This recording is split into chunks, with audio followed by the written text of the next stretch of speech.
Dear governors, please take your seats. We are about to start our business session.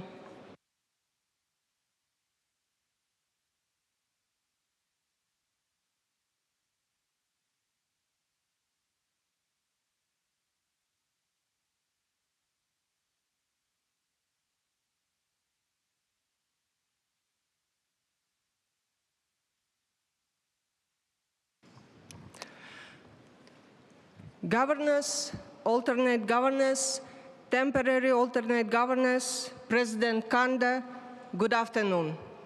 My name is Asel Jusubekova, and I'm the Secretary of the Asian Development Bank.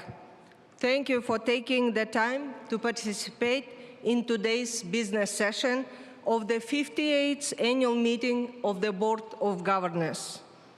I confirm that we have a quorum for the meeting.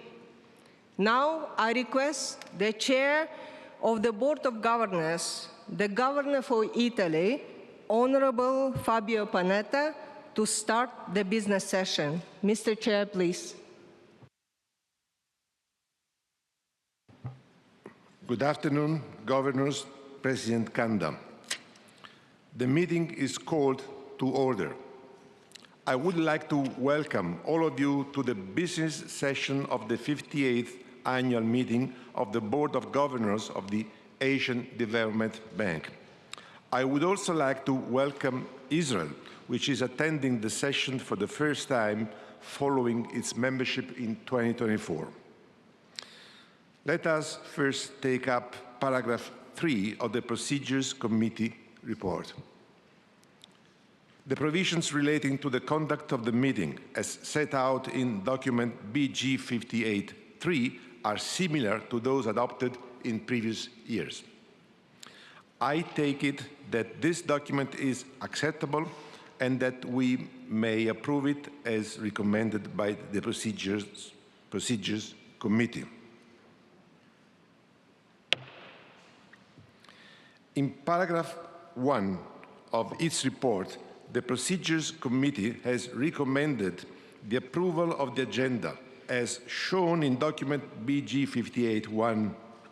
In paragraph 2, the Procedures Committee has recommended that the provisional schedule as shown in document BG 58.2 be approved with such changes as the Chair may announce during the course of the meeting. You will note that the schedule provides that we finish all the items on the agenda today. The United States has previously opposed, as a member of the Procedures Committee, the inclusion of item 9 on the report to the Board of Governors on Gender Diversity and the ADB Board of Directors agenda, and the same item as it appears in the provisional schedule. If there is no objection, I declare that the agenda and provisional schedule are approved.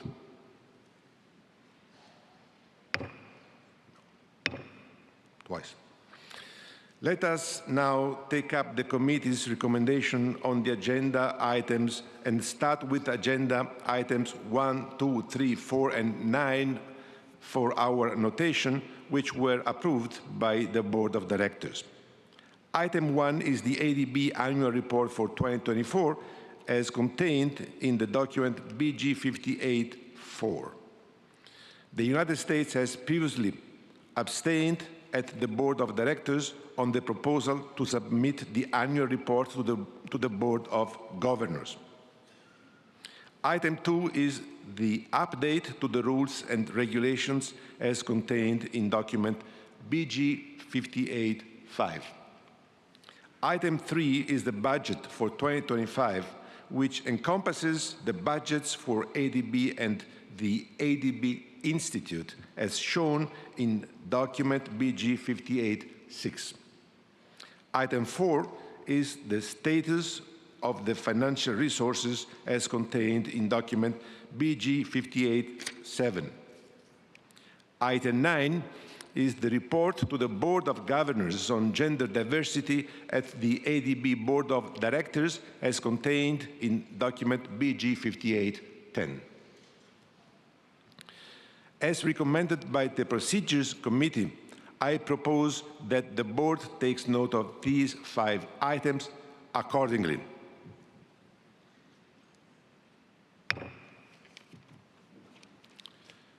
Turning to item 5, the financial statements, management's report on internal control over financing reporting and the independent auditor's report are contained in document BG 58-8.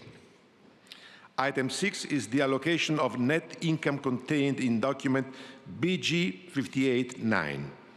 The United States has previously abstained at the Board of Directors on the proposal to adopt and submit the report to the Board of Governors on the allocation of net income. Item 10 is the place and date of the 60th Annual Meeting in 2027 contained in document BG 58-11. The committee recommends approval of these documents. On item 6, allocation of net income contained in document BG 58-9, the United States has conveyed abstention for purposes of this meeting. In the absence of any other abstention or objection, I declare that these 3 items approved. I declare these 3 items approved, and the draft resolutions as submitted by the Procedures Committee are adopted.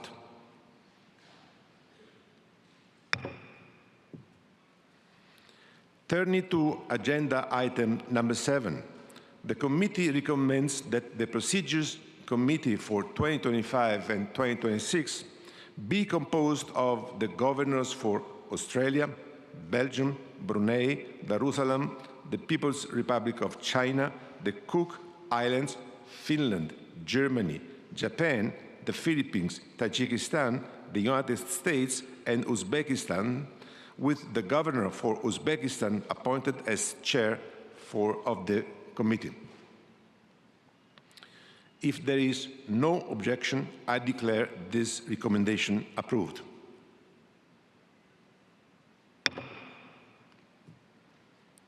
I congratulate the newly appointed members of the Procedures Committee. Moving on to agenda item 8, the committee has recommended that the governor for Uzbekistan be elected chair of the Board of Governors for 2025-2026, and that the governors for Norway and Thailand be elected vice chairs to hold office from the end of this annual meeting to the end of the 59th annual meeting of the Board of Governors. If there is no objection, I declare this agenda item approved.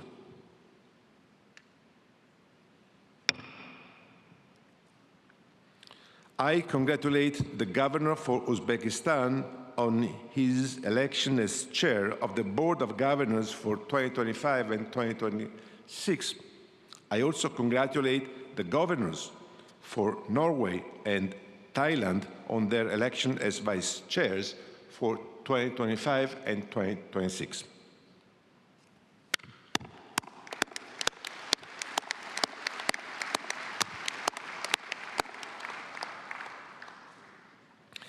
At this point, allow me to say a few words, very few words, as chair of the Board of Governors.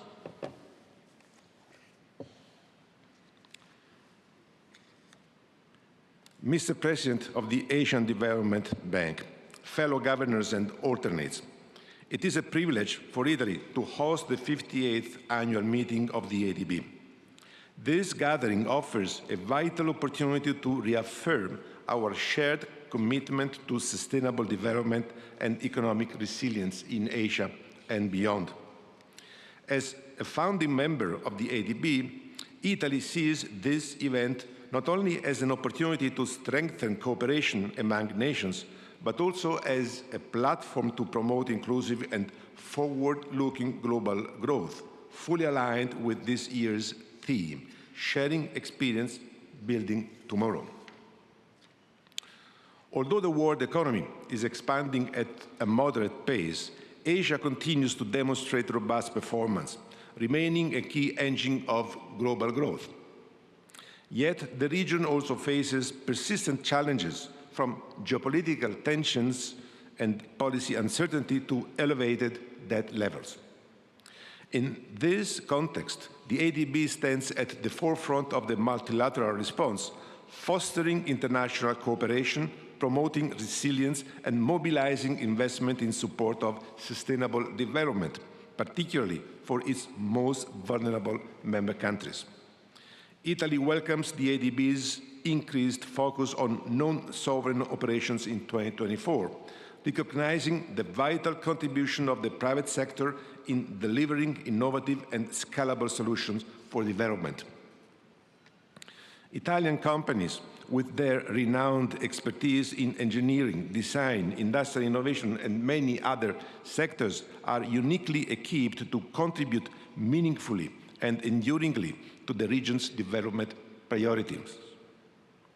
Italy also underscores the importance of procurement frameworks that uphold quality, efficiency, competition, and transparency, principles that are fundamental to effective multilateral action. Furthermore, Italy welcomes the ADB's updated strategy and the ambitious objectives set out in its capital utilization plan, which builds on recent progress in optimizing its balance sheet. As a founding supporter of the Capital Adequacy Framework Review Agenda launched during Italy's G20 presidency in 2021, we continue to advocate for a more efficient use of multilateral development bank capital. Banca d'Italia has made a valuable contribution to the ongoing efforts in enhancing capital efficiency across the multilateral system. While important progress has been made, the task remains unfinished. Key priorities include better recognition of the risk-mitigating value of callable capital, as well as improved methodologies for assessing preferred creditor status and portfolio concentration risk. Advancing this shared agenda will require close cooperation among MDBs and constructive engagement with credit rating agencies. Strengthening collaboration among multilateral development institutions is essential to improving the effectiveness and impact of their work. Italy supports efforts to harmonize standards and policies across MDBs, a necessary step to reduce administrative complexity, accelerate project delivery, and enable more efficient co-financing. In this spirit, Italy welcomes the full mutual reliance framework signed by the ADB and the World Bank, which is a promising model for deeper cooperation. Partnerships with national development banks and climate funds can play a critical role in amplifying development impact. Given the scale of investment required to achieve the sustainable development goals, mobilizing private capital is not optional, it is imperative. Italy encourages the ADB to take a proactive role in removing barriers to private investment, advancing policy reforms, and deploying financial instruments such as blended finance guarantees and risk-sharing mechanisms to unlock greater private sector participation. Building on the experience of its G7 presidency, Italy highlights the importance of understanding the economic implications of artificial intelligence and advancing policy recommendations that strike a balance between innovation and risk management. Digital transformation is increasingly shaping productivity and growth across the globe. Italy supports the ADB's commitment to harness digital technologies, including artificial intelligence, to enhance internal efficiency and address development challenges. Efficient cross-border payment systems remain a strategic priority for Italy and Europe, as they are essential to facilitating trade, enabling remittances, advancing financial inclusion, and sustaining economic growth. The Asia-Pacific region is already making meaningful progress in reforming domestic payment infrastructures and exploring cross-border solutions. In this area, international organizations like the ADB have a critical role to play, offering technical expertise, mobilizing funding, and supporting regional cooperation to accelerate progress and ensure broader access. Italy also wishes to express its sincere appreciation for the leadership of former ADB President Masato Kanda, whose tenure was one of dedication and vision. We warmly welcome Mr. Masato Kanda as the new president. His extensive experience in navigating complex financial challenges and fostering international dialogue will be instrumental as the ADB continues its mission to deliver impactful, targeted solutions for its developing member countries. Thank you very much for your attention.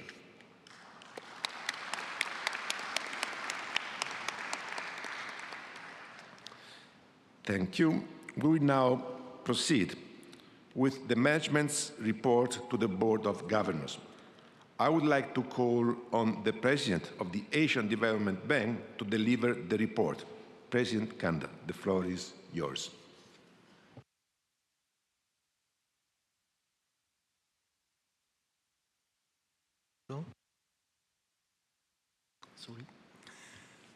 Thank you, Chair. Good afternoon, distinguished members of Board of Governors. I'd like to begin by wholeheartedly appreciating this year's Chair of the Board of Governors, the Honorable Fabio Panetta, ADB Governor for Italy. Thank you very much. Let me also extend our sincere thanks to the Government of Italy for graciously hosting this year's meeting. It's an honor to participate in my first ADB Annual Meeting as President. We meet at a time when our region faces extraordinary challenges. Mounting economic, social, environmental challenges are putting at risk the hard-won progress achieved over recent decades. Trade tensions, market volatility present uncertainties. I am deeply concerned about the potential impact on the economies of our developing member countries, and most of all, on the poor and most vulnerable. We must be prepared for possible economic downturn and heightened vulnerabilities. We recognize the urgency to act swiftly and support our developing member countries through the effective and efficient use of our financial and technical resources. Maintaining macro-financial stability and deepening regional cooperation and integration are especially critical at this juncture. ADB is prepared to help our clients navigate current challenges and respond to shocks with assistance ranging from timely financing to debt management support and stability mechanisms. In addition to existing instruments and resources such as counter-cyclical support financing, we are exploring new options to ease liquidity pressures and support countries' financial stability. Furthermore, to meet the rising demand for assistance from our developing member countries, our recent capital management reforms, as Panetta-san mentioned, have increased our lending capacity by up to $100 billion in the next decade, equipping us with the financial firepower to scale up our operation by 50% over the next decade in parallel. As challenges continue to grow in scope and complexity, we are implementing enhanced measures to amplify our development impact without requiring additional resources from our donors. It is now more important than ever to protect the poor and vulnerable. The historic $5 billion replenishment of the Asia Development Fund and Technical Assistance Special Fund marks a powerful vote of confidence in our collective action. We are very grateful for the generous support and trust granted to us from all of you. Thank you very much. Now, I will turn to a review of our operations in the past year. ADB committed $24.3 billion in financing, grants, and technical assistance across our sovereign and non-sovereign operations. This includes a substantial increase in our financing for the private sector, a 29% increase from 2023. ADB scaled up its concessional financing assistance support for eligible member countries, including the poorest and most vulnerable, committing $5.7 billion, a 15% increase from 2023. Support for developing member countries in fragile and conflict-affected situations and in small island developing states also saw a significant boost with a total commitment of $1.1 billion, a 47% increase from 2023. ADB's technical assistance has been critical for enhancing the effectiveness of development projects, building DMC capacity and promoting regional cooperation.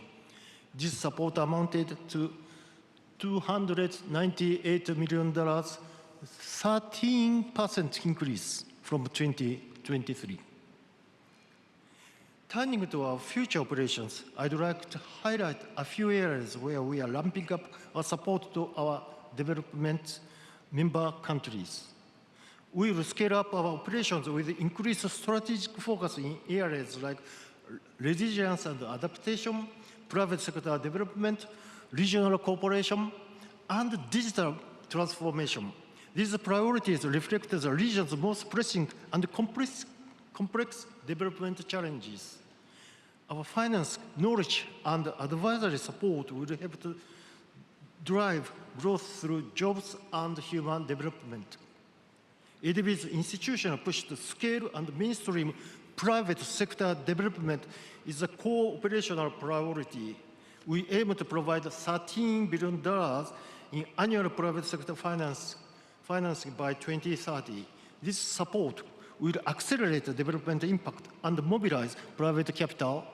ADB is also helping strengthen governance and institutional capacity to improve development outcomes and expand access to capital. This includes advancing policy reforms, robust regulatory frameworks, stable business environment, and transparent, accountable investment practices. ADB will continue to deliver meaningful results for poor and vulnerable people, for women and girls, to ensure that economic gains are shared equitably, to ensure at the same time we remain vigilant to the risk that external shocks may worsen vulnerabilities and threaten social stability. Given the diverse challenges faced by our DMCs, adopting a differentiated approach is essential. Our region is highly vulnerable to extreme weather events and disasters. We recently provided emergency grant assistance of $3 million for the people of Myanmar affected by devastating earthquake and are prepared to provide additional support as the extent of the humanitarian needs is known.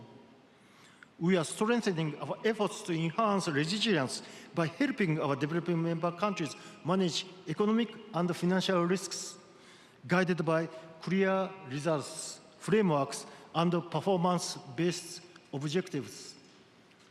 For small countries, particularly small island developing states, where disasters can have a disproportionately large impact relative to the size of their economies, we are introducing debt management measures to help ease liquidity constraints during times of crisis. We are concerned for people and economies as climate-related risks intensify.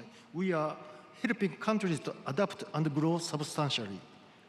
sustainably. This includes strategic investment in clean, affordable, and modern energy and transportation systems, as well as resilient agriculture and food production systems.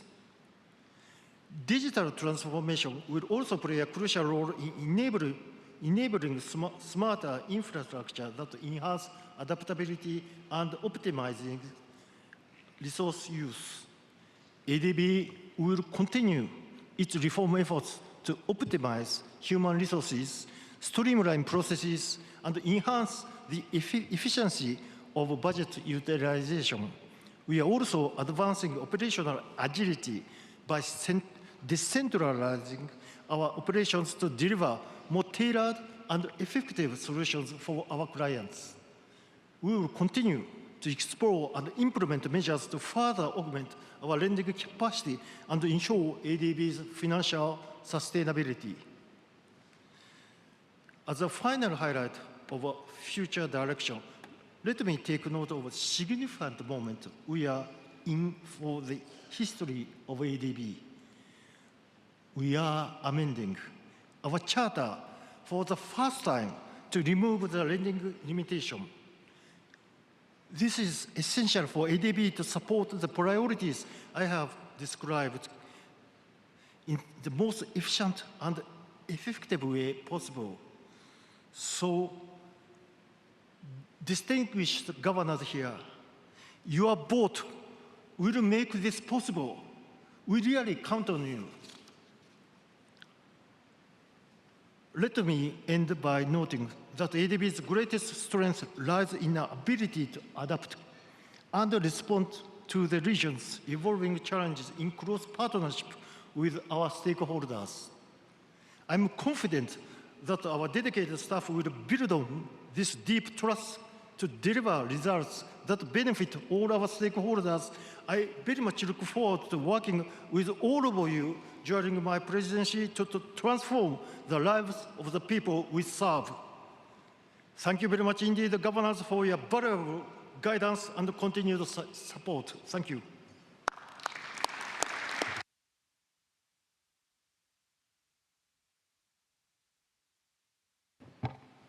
Thank you, President Kanda, for your enlightening comments. We will now proceed with the session. Let me call on the Secretary to explain the conduct of this part of the meeting. Madam Secretary. Thank you, Mr. Chair. To have an orderly and constructive discussion and to give sufficient time for governors to speak, an order of speaking has been established. In this regard, I would like to remind the governors that the provisions relating to the conduct of the meeting, which have just been approved, call on governors to keep their spoken remarks brief within the allotted time of 3 minutes. For joint remarks, 5 minutes will be allotted. Please be assured that your full written remarks will be included in the summary of proceedings of the meeting. To help governors pace themselves, a system of signaling lights has been installed on the screens. We would request that governors conclude their remarks as soon as possible when the light turns red. Headphones are provided for simultaneous interpretation. Channels for various languages are flashed on the screen. With the chair's permission, we propose to take 2 5-minute breaks during the session. Thank you. Over to you, Mr. Chair. Thank you, Madam Secretary. Distinguished guests, distinguished governors, Mr. President, let me call on the governor for Japan.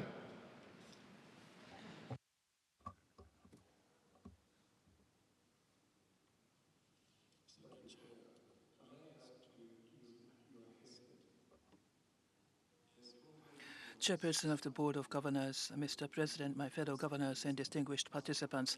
First, I would like to express my sincere gratitude to our host, the government of Italy, for its warm hospitality.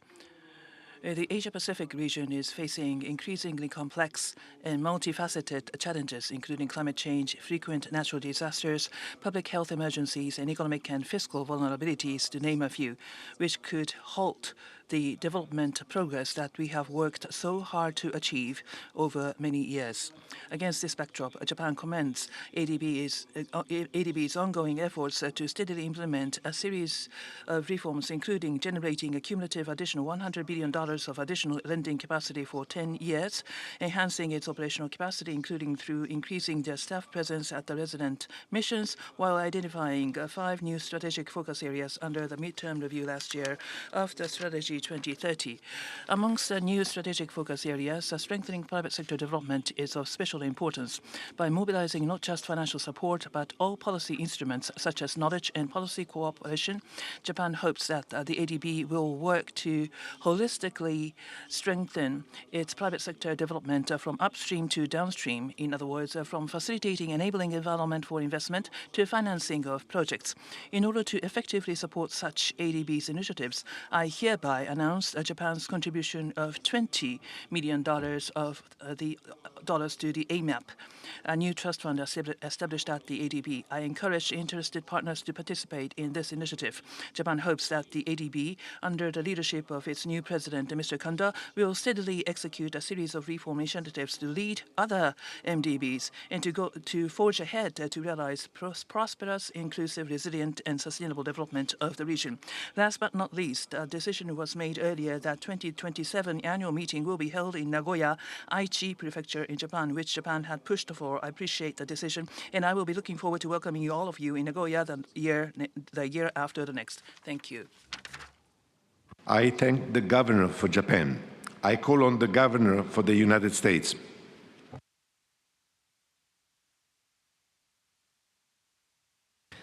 Thank you, Chair. I'd like to start by offering sincere thanks to our Italian hosts for their warm hospitality and fantastic display of artistry last evening and the opening session this morning. And I also offer a warm welcome to President Kanda. For decades, the Asian Development Bank has helped regional countries grow their economies, reduce poverty, increase private sector investment, support private sector job creation, and reduce dependency on foreign aid. The ADB does this by offering transparent and affordable long-term financing and extensive technical support, allowing countries to invest in their own development priorities and stand up to coercive and opaque lending terms from other creditors.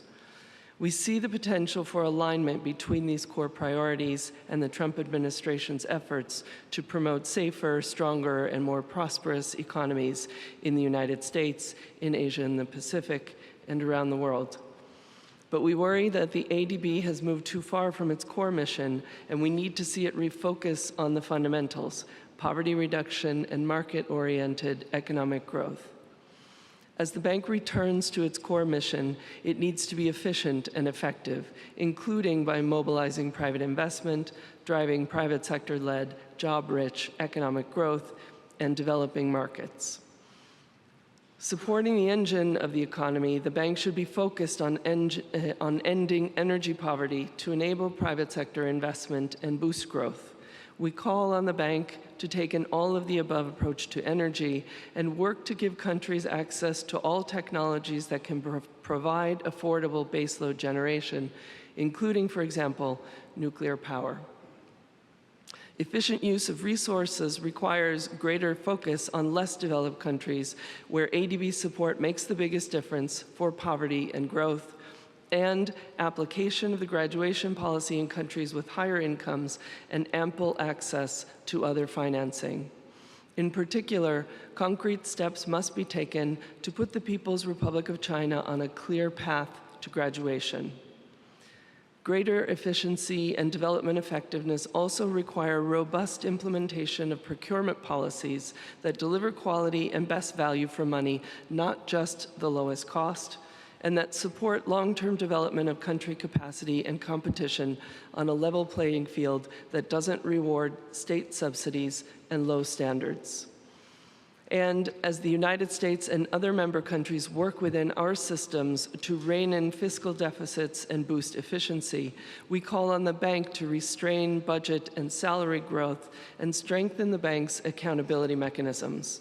Faster, more agile operations are important, but they should maintain strong quality and accountability too.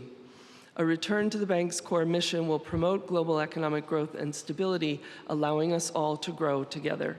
We look forward to working with bank management and fellow shareholders in achieving these important objectives.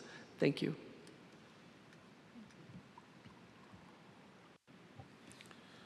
I thank the Governor for the United States. I call on the Governor for the People's Republic of China.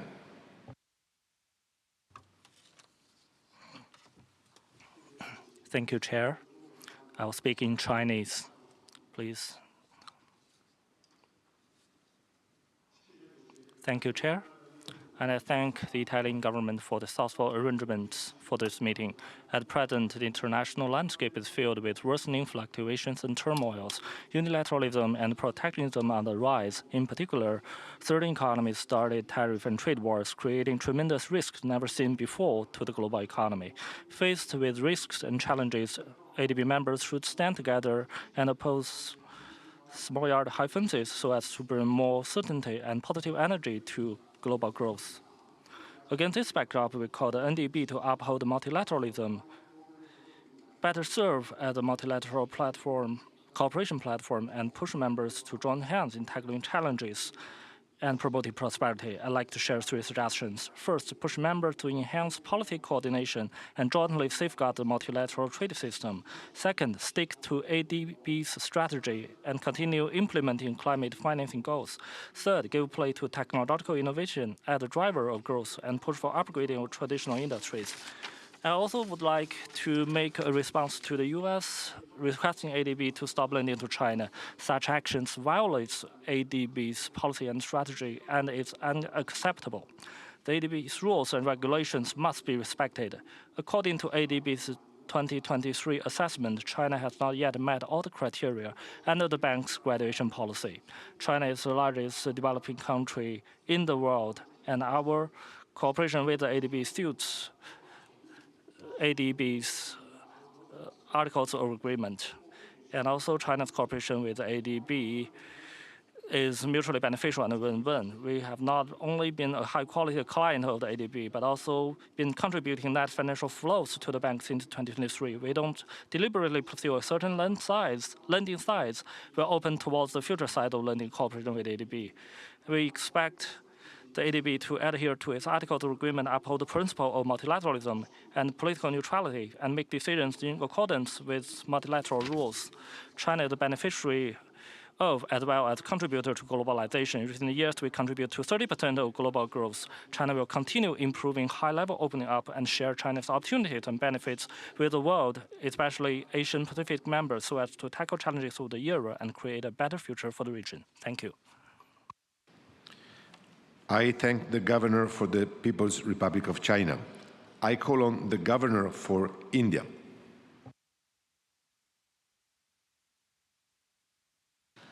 Thank you, Chair. Honorable Governor of ADB for Italy, Mr. Fabio Panetta, distinguished members of the ADB Board of Governors and the ADB Board of Directors, President Masato Kanda, heads of delegations, ladies and gentlemen. It's a pleasure to be here amidst you all at the 58th Annual Meeting of the ADB with the theme of sharing experiences, building tomorrow, a topic that resonates deeply with us. India's growth story is guided by a vision that seeks to harness the full potential of our nation through strategic partnerships and innovative solutions. Under the leadership of Honorable Prime Minister Narendra Modi, India is on the path to realize this vision for Vikasit Bharat 2047, our mission to become a developed nation by the centenary of our independence. We cherish our engagement with the Asian Development Bank as a partner to maximize the transformative impact of our initiatives. We appreciate your vision, President Kanda, of an ADB that is more proactive, more agile, bolder, and client-centric. These attributes will no doubt be crucial for the ADB in remaining the partner of first choice in our journey towards prosperous, inclusive, resilient, and sustainable Asia and Pacific. We are enthused to learn that ADB has recently approved the capital utilization plan for full utilization of the additional headroom that has been created as a result of capital adequacy framework review. We are also pleased to note that the ambitious targets adopted by the ADB under its corporate results framework, we look forward to successful implementation of ADB's Strategy 2030. ADB must continue to adopt a country-led and differentiated approach for ensuring that ADB's priorities and support are aligned with the development priorities and identified by the developing member countries, the DMCs. We are happy to note the gains being made with renewed focus on private sector shift and private capital mobilizations. We are happy to see encouraging performance in 2024 and hope it will continue further. The digital revolution in India has been transformative, reshaping various sectors and bridging digital divide. Spearheaded by the initiatives like Digital India, with significant advancements in digital governance, education, healthcare, and financial services. We are happy to note that digital transformation is one of the 5 identified strategic priority areas under the Strategy 2030. We would be eager to support ADB in its digital transformation agenda. It's an old adage that time is money. It holds relevance even today. Process reforms for reduction in processing time, both for sovereign and non-sovereign operations, shall benefit the developing member countries significantly. We look forward to expeditious action on capital expansion management measures such as exposure exchange agreements, hybrid capital, callable capital, and innovative finance facility for climate in Asia and Pacific financing, partnership, and so on, in the right earnest, to ensure that the exposure limit to not pose restrictions to borrowing programs of developing member countries. In conclusion, as we embark on the journey of sharing and building, let us remember that our collective experience is our greatest asset. By learning from each other and working together, we can build a tomorrow that is brighter, more inclusive, and sustainable for all. I take this opportunity to assure India's continued support to ADB and all member countries. Thank you. I thank the Governor for India. I call on the Governor for Australia. Thank you, Chair, and I join others in thanking the Government of Italy for the very warm welcome and hospitality we have enjoyed here in Milan. Australia congratulates President Kanda on his assumption of office and looks forward to working with him as the bank's 11th president. We appreciate President Kanda's efforts to reassure members, particularly those in Asia and the Pacific, of ADB's readiness to accelerate regional cooperation and integration and build more resilient, dynamic, and sustainable economies. Ensuring the region's progress leaves no one behind remains vitally important. A differentiated approach to the bank's support for Pacific members is central to the purposes for which ADB was established. The new Pacific approach, to be developed this year, is an opportunity for ADB to live up to the Charter's promise of special consideration for the bank's smallest and most vulnerable members. We encourage fellow members and management to pay careful attention to the statement to be delivered by the Solomon Islands on behalf of Pacific governors during this business session. It is the voice of Pacific members that should guide the new Pacific approach and ADB's deployment of concessional resources to promote private sector-led growth in the Pacific and greater resilience to a changing climate.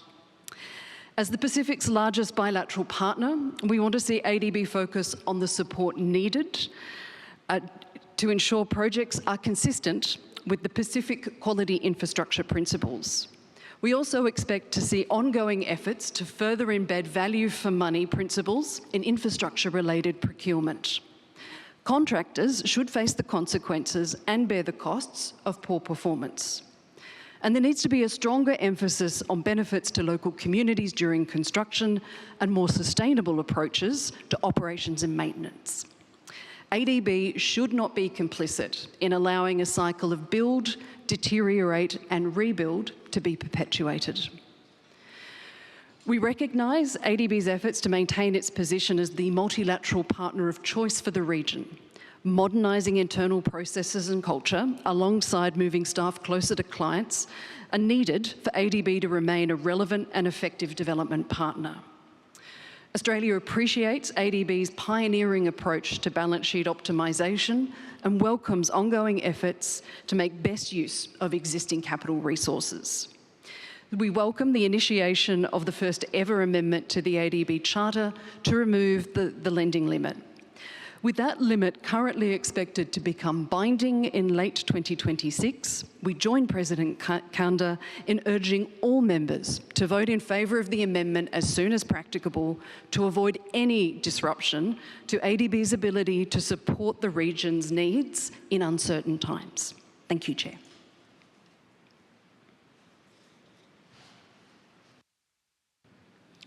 I thank the Governor for Australia. I call on the Governor for Indonesia. Thank you, Chair. Fellow governors, alternate governors, distinguished participants, today we meet at a time of continued global uncertainty. This is exposing vulnerabilities in global supply chains and slowing growth. Globalization today faces a dilemma. While it lowers commodity prices and benefits consumers worldwide, it often costs domestic jobs, making the trade-off between affordable goods and employment security harder for many countries. Multilateralism, once a pillar of global cooperation, is under pressure. To restore trust, multilateralism must deliver win-win solutions that foster inclusive growth and reduce inequalities. Ultimately, globalization and multilateralism must evolve, becoming more equitable and responsive to domestic concerns. ADB plays a crucial role in supporting member countries' efforts to strengthen multilateralism. ADB's ability to mobilize financial resources, its deep reservoir of knowledge, and its unwavering commitment to regional cooperation position it as an indispensable partner in shaping a more equitable, responsive, and resilient global system. Excellencies, distinguished participants, I appreciate ADB's leadership in multilateral reform. By optimizing its balance sheet, ADB has unlocked $100 billion in additional lending capacity without requiring a general capital increase. These reforms must be implemented in a timely manner and translated into more high-impact projects. I also encourage the ADB to mobilize more private sector investments, integrating sovereign and non-sovereign operations, and strengthen policy-based lending to support essential reforms in member countries. While recognizing and supporting the ADB Strategy 2030 midterm review, I do note that actual commitments in these areas do not yet reflect their stated priority. Specifically, the information and communication technology sector commitment is accounted for 0.3% of total commitments in 2024, a decline from 0.4% in 2023. And there has been a $338 million reduction in ongoing loans relative to private sector development. In this regard, I urge ADB to refine its approach and scale up efforts with these refinements clearly reflected in the next annual report through enhanced commitments and measurable progress. In closing, Indonesia reaffirms our commitment to work with ADB and all member countries. By sharing experiences today, we can continue to build a more prosperous Asia-Pacific for tomorrow. Thank you. I thank the Governor for Indonesia. I call on the Governor for Canada. Mr. Chairman, President Kanda, Honourable Governors and distinguished delegates, On behalf of Canada, I'd like to lend our voice in thanking the Government of Italy and the people of Milan for hosting the 58th Annual Meeting of the Asian Development Bank. I'd also like to thank the Asian Development Bank for bringing us together again to address critical challenges and seize new opportunities for economic growth in the region through open discussion and in the spirit of partnership.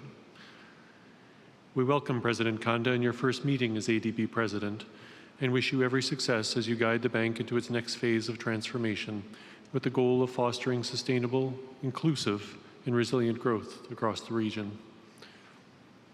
Amid significant challenges facing the global economy, Canada recognizes the crucial role of the ADB in helping member countries navigate these difficult moments and promote inclusive economic growth.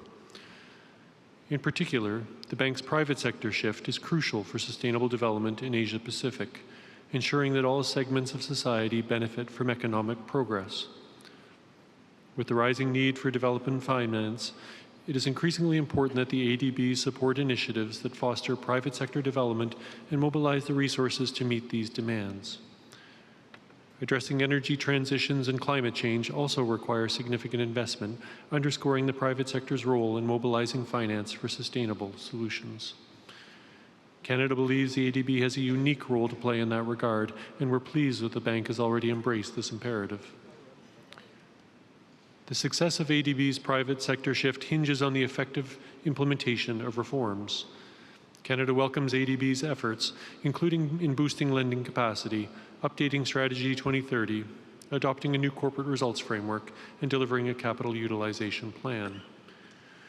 To transition from readiness to implementation, the ADB must streamline business processes and allocate human resources strategically where they're needed, including in country offices. This is crucial for originating the volume of projects needed to achieve its private sector ambitions. Throughout this reform process, Canada calls on the bank to maintain a strong focus on development outcomes and to firmly integrate gender equality within all of its operations. The bank's reform efforts must be paired with efforts to foster economic growth and private sector development in member countries.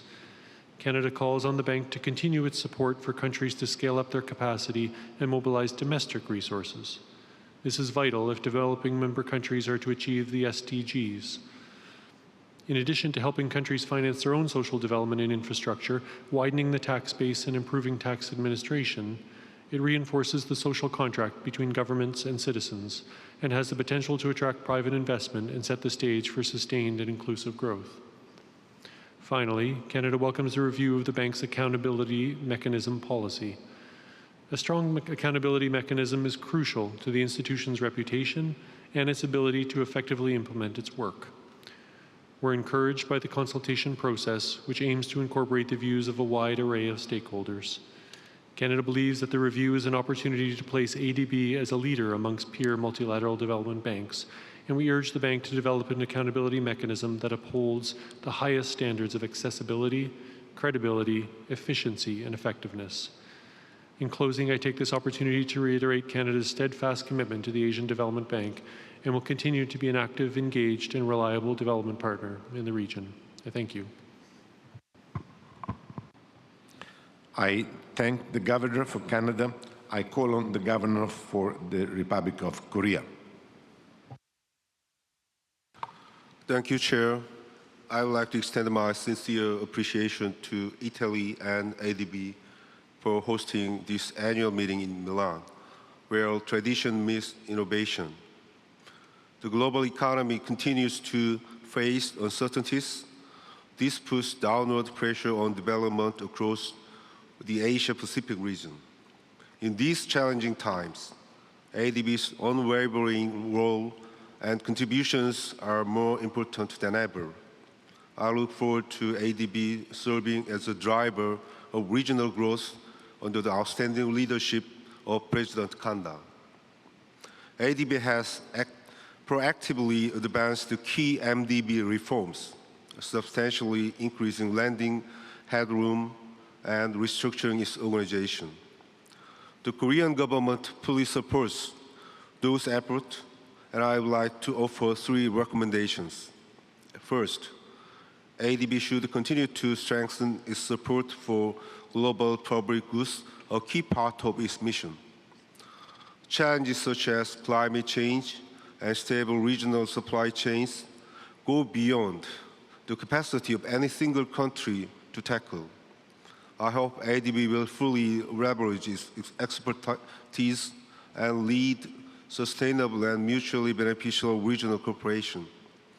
To support this, Korea has contributed $100 million to IPCAP and supported technical assistance projects on critical minerals. Together with ADB, Korea is also establishing the ADB Korea Climate Technology Hub in Seoul.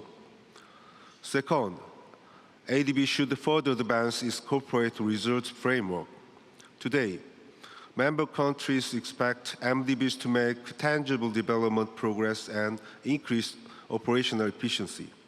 As this year's theme, sharing experience, building tomorrow suggests a systematic research framework can help boost development effectiveness and secure stable financial resources for a better future. Korea, alongside ADB, will strengthen its research framework for both the E-Asia Fund and our co-financing projects. Last but not least, ADB should further broaden its development partnership with the private sector. In today's shifting global development landscape, mobilizing private capital and expertise is no longer optional. It is essential. I encourage ADB to lead the way in further mobilizing private capital.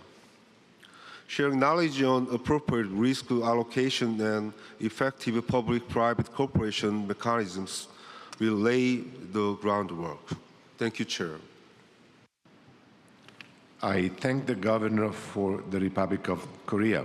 I call on the Governor for Germany. Thank you, Chair. And Mr. Chair, Mr. President, fellow governors, I would like to join previous speakers to thank the Italian government for its great hospitality and would like to congratulate President Kanda on his assumption of office just 2 months ago. This meeting is an opportunity to reflect on the role of the bank in an increasingly volatile geopolitical environment. The recent surge in tariffs and counter-tariffs has increased the unpredictability of the future shape of the international trade regime and the global economic outlook, with detrimental effects on the economic and social well-being, especially of the most vulnerable. Past development gains in the region, which to a large extent were the result of efforts to integrate economies into the global system, are at risk. The current uncertainties are also not conducive for private sector investments, which are urgently needed to help cover financing needs, as are determined efforts to strengthen domestic resource mobilization. Interconnectedness and interdependencies go beyond trade. The impacts of climate change and biodiversity loss are extremely worrisome, in some cases threatening the very existence of entire countries and communities. The urgent need for mitigation and adaptation strategies cannot be overestimated.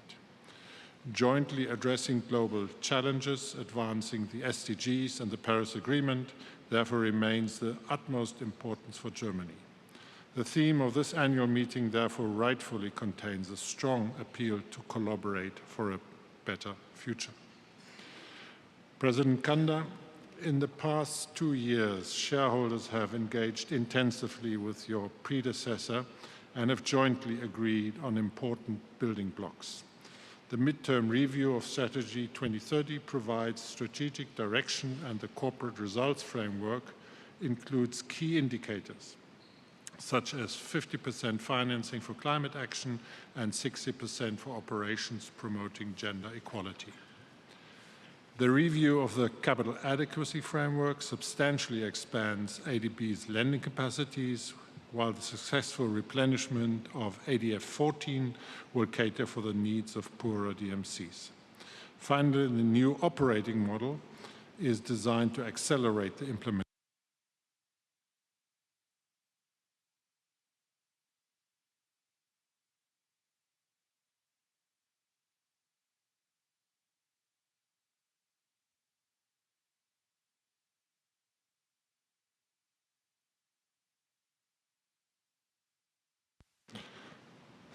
President Kanda, Germany will strongly support you in your leadership to stay the course and implement these building blocks.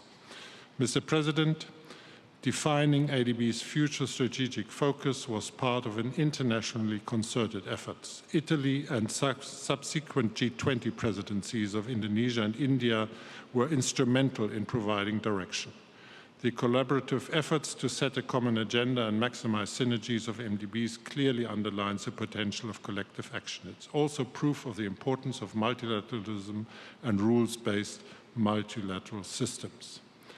I'm confident that Asia and the Pacific, with its creativity, dynamism, and resilience, has the potential to successfully address current challenges with the strongly supported by ADB to share experiences and build tomorrow. Thank you very much for your attention.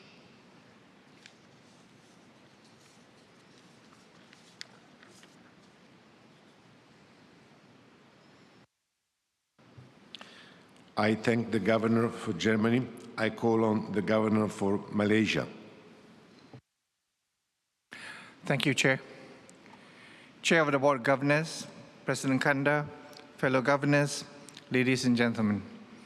I wish to express my heartiest congratulations to ADB and the government of Italy on the successful hosting of the ADB 58th meeting. We are pleased that ADB has continued its leadership in addressing the region's complex issues with Malaysia, deeply appreciating ADB's steadfast efforts in socio-economic development and its vital role in achieving sustainable development goals. One of the most notable achievements in 2024 was the approval of ADB's updated environmental and social framework. This is crucial for sustaining inclusive and resilient growth in developing Asia. In line with Malaysia's priorities as ASEAN Chair 2025, with the theme Inclusivity and Sustainability. Malaysia is particularly appreciative of the ASEAN Catalytic Green Finance Facility with access to over $1 billion in loans from co-financing partners, which has supported 22 green finance projects across ASEAN. These programs are critical in addressing growing risk across our member countries, complementing Malaysia's priorities for green growth and sustainable development. We recognize ADB's leadership in driving digital transformation and strengthening regional cooperation. These efforts are instrumental in building a more robust digital economy and are closely aligned with Malaysia's goal of fostering inclusive growth and regional stability, which are fundamental to ASEAN's community future. Malaysia is committed towards gradual fiscal consolidation and determined to reform Malaysia's subsidy regime to ensure it is equitable to all. We are pleased to learn that ADB has identified 5 priority areas that require accelerated effort, one of which is private sector development. ADB aims to mobilize $13 billion in private sector financing by 2030, complementing Malaysia's focus in fostering private sector-driven growth by creating a conducive environment for business, fostering innovation, and promoting collaboration between government and private sector. This strategy aims to leverage the creativity and dynamism of the private sector to achieve macroeconomic targets and overall developmental goals. Hence, we welcome ADB to invest and finance private initiated projects in our country and become one of our prominent growth partners. In line with Malaysia's priority as ASEAN Chair 2025, we recognize ADB's leadership in driving digital transformation and strengthening regional cooperation. ADB's expanding role in supporting regional integration initiatives such as modernizing telecommunications and digital regulations plays a vital role in enhancing resilience and promoting sustainable development across Asia. These efforts are instrumental in building a more robust digital economy and are closely aligned with Malaysia's goal of fostering inclusive growth and regional stability, which are fundamental to ASEAN's community future. Thank you. I thank the Governor for Malaysia. I call on the Governor for the Philippines. Thank you, Chair. The Government of the Philippines would like to express appreciation to the Asian Development Bank and the Government of Italy for the warm welcome in hosting the 58th Annual Meeting of the ADB Board of Governors. We convene today amid overlapping global challenges that continue to test the resilience and adaptability of our economies. The world is navigating the complex aftermath of a global health crisis, intensifying climate pressures, and heightened geopolitical and trade tensions. Although the Philippines was heavily burdened by these challenges, we were able to grow by 5.7% in 2024, becoming one of the fastest-growing economies in the ASEAN region. With growth-enhancing fiscal consolidation at the forefront of our economic agenda, the Philippines narrowed its fiscal deficit to 5.7% in 2024, bringing it down from its high levels in response to the global health crisis. As we continue to focus on fiscal discipline and prudent debt management, the Philippines earned a revised credit rating outlook from stable to positive from the S&P Global and a series of high rating affirmation from various global credit rating agencies. While pursuing domestic stability, we remain mindful of the broader international environment. We recognize the importance of international cooperation and multilateralism. The interconnected nature of global trade requires us to carefully consider potential unintended spillovers and spillbacks from trade measures. In terms of trade, we see the need to further strengthen regional cooperation and tap new and emerging trade partners as a means to unlock growth opportunities. We remain committed to an open and rules-based trading system and preserving the integrity of regional and global value chains. In charting our path to sustainable development, we expect that through our new country partnership strategy with ADB, we will further strengthen our long-standing partnership with a renewed focus towards greater inclusion, climate resilience, and competitiveness. As we carry this partnership forward, we call on the bank to further deepen its commitment to our development agenda and towards addressing global challenges. This includes ensuring availability and concessionality of financing for climate response and resilience. Even as the Philippines progresses towards becoming an upper middle income country, we remain among those most vulnerable to the impacts of climate change, and we urgently require sustained support from our development partners for a united and cohesive response. We are also witnessing a transformative era that is driven by digital innovation. In this regard, we encourage the bank to scale up its support in improving access to technology. As we continue to embark on a Build Better, More agenda, we likewise look forward to the bank's continued support in terms of financing as well as strengthening institutional capacity. We call on the international community to deepen collaboration and urge international financial institutions like the ADB to be adequately equipped and step in more decisively to support lower and middle income countries. To close, the Philippines would like to again express our utmost appreciation to the bank, President Kanda, and the Board of Governors. Thank you.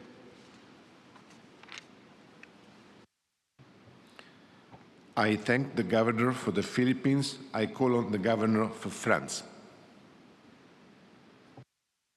Thank you, Chair.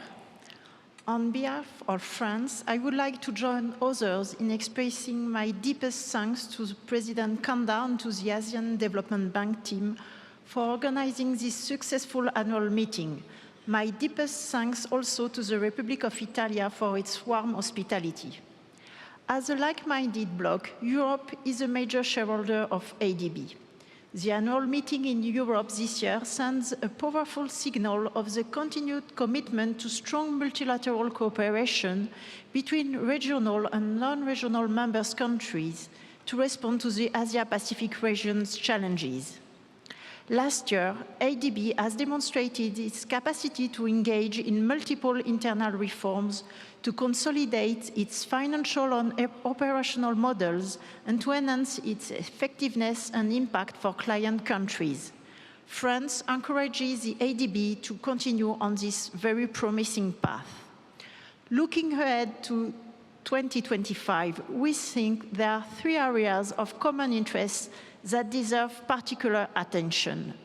First, private sector development and private capital mobilization. These are of the utmost importance to accelerate development gains for sustainable growth and for jobs. The private sector shift taken by the ADB is therefore very relevant. France congratulates the bank for increasing its private sector results in 2024 and for its strong ambition going forward. We look forward to the action plan to come in this very crucial area of private sector development. Second, resilience to and mitigation of climate change. Let me first insist that no country should have to choose between fighting poverty and fighting for the planet. These are the two sides of the same coin. Leaving aside one will only lead to failure on all fronts in the long run. This is also at the heart of the Pact for the Prosperity of the People on the Planet. The past year has served as a reminder of the vulnerability of the region's countries to natural hazards. I will take only one example, the consequences of rising sea levels and El Niño effect in the Pacific Islands. They not only threaten human life, but also biodiversity hotspots. They are also key elements for the development of economic activity. And that's why, in this regard, France commends the bank for its endeavor, its targets and efforts when it comes to climate change and global public goods. It is about turning climate change, biodiversity and nature challenges into opportunities. As highlighted by President Kanda this morning, this corresponds to a series of very concrete actions. These actions respond to the needs of the region in line with country-owned and country-led strategies by addressing, at the same time, development needs and climate resilience or mitigation. And I would like here to echo Germany on the importance of the Sustainable Development Goals and of the Paris Agreement in this respect. Let me conclude with some final words on impact and efficiency. France congratulates ADB's continued engagement to implement the recommendation of the G20 reform agenda for multilateral development banks. It's about becoming bigger, better, and more effective, and to continue working as a system with all other financial public institutions, be it multilateral, regional, bilateral, or national. We are confident that President Kanda and all the bank staff will deliver on these challenges. Thank you.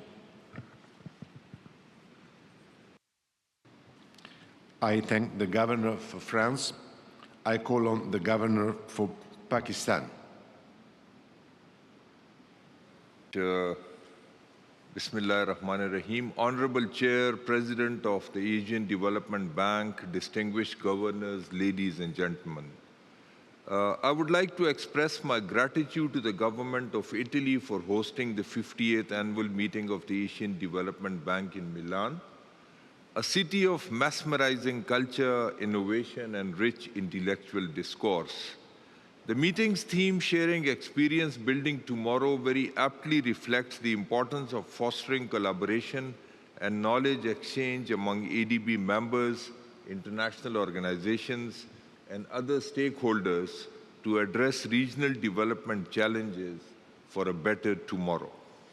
We are meeting at a critical juncture when the Asian economies, despite showing signs of recovery and steady growth over the past year, are still facing the evolving trade uncertainties, policy shifts, and geopolitical tensions. Achieving pre-2020 growth levels still remain an elusive goal. fragile economies continue to grapple with daunting levels of debt servicing, shrinking trade possibilities, costly climate events, and persistent poverty levels. Pakistan is no exception to these challenges. In this context, resource availability is also shrinking due to competing priorities. I would therefore strongly advocate a continued and renewed focus on aid effectiveness with greater emphasis on synergies and efficiencies.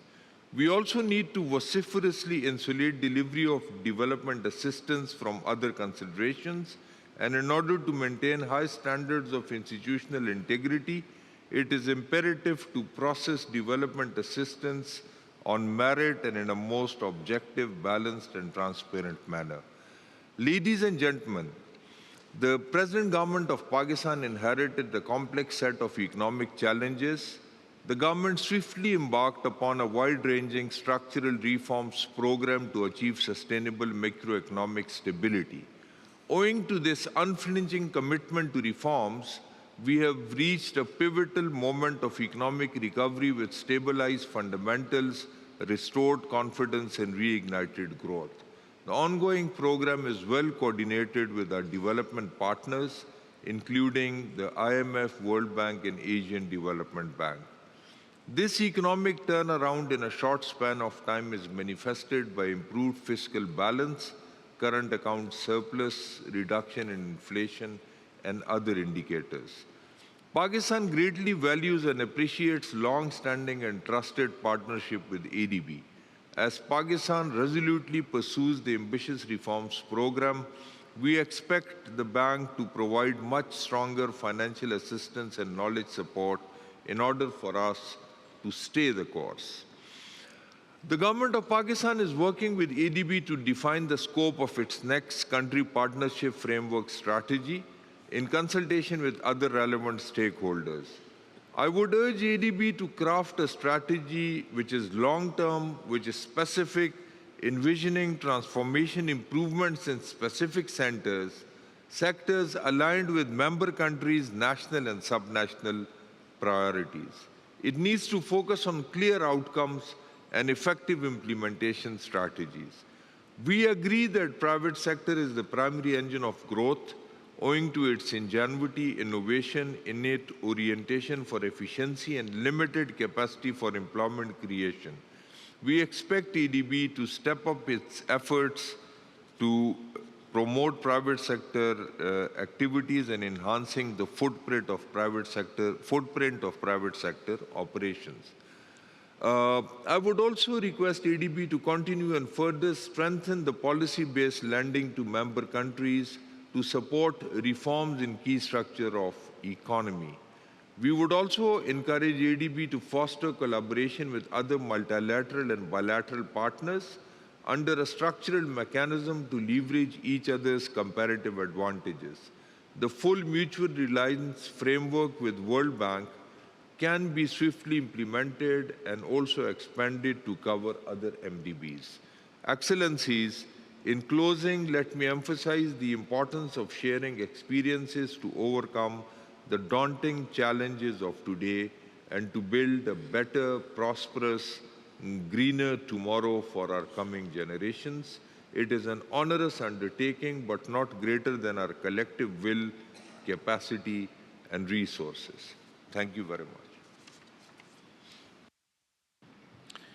I thank the Governor for Pakistan. I call on the Governor for the United Kingdom. Good afternoon, Chair, and la ringrazio per il caloroso benvenuto in Italia.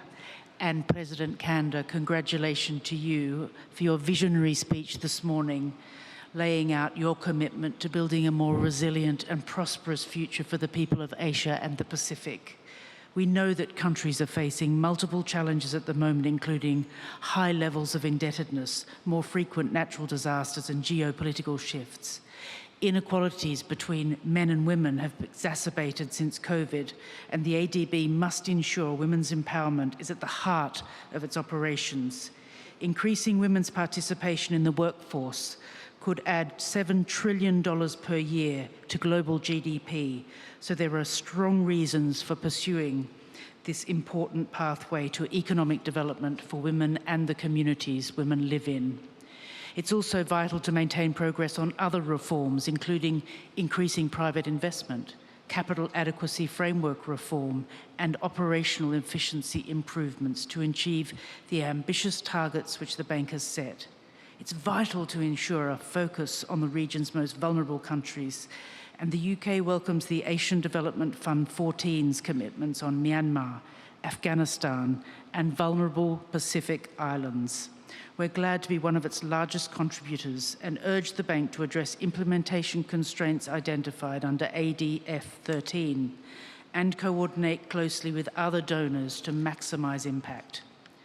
As we all know, the battle against climate change will be won or lost in Asia. The region includes the world's fastest growing economies with huge energy needs, but also some of the countries most vulnerable to rising sea levels and natural disasters. And for this reason, it is vital that the ADB maintain its focus on climate and nature.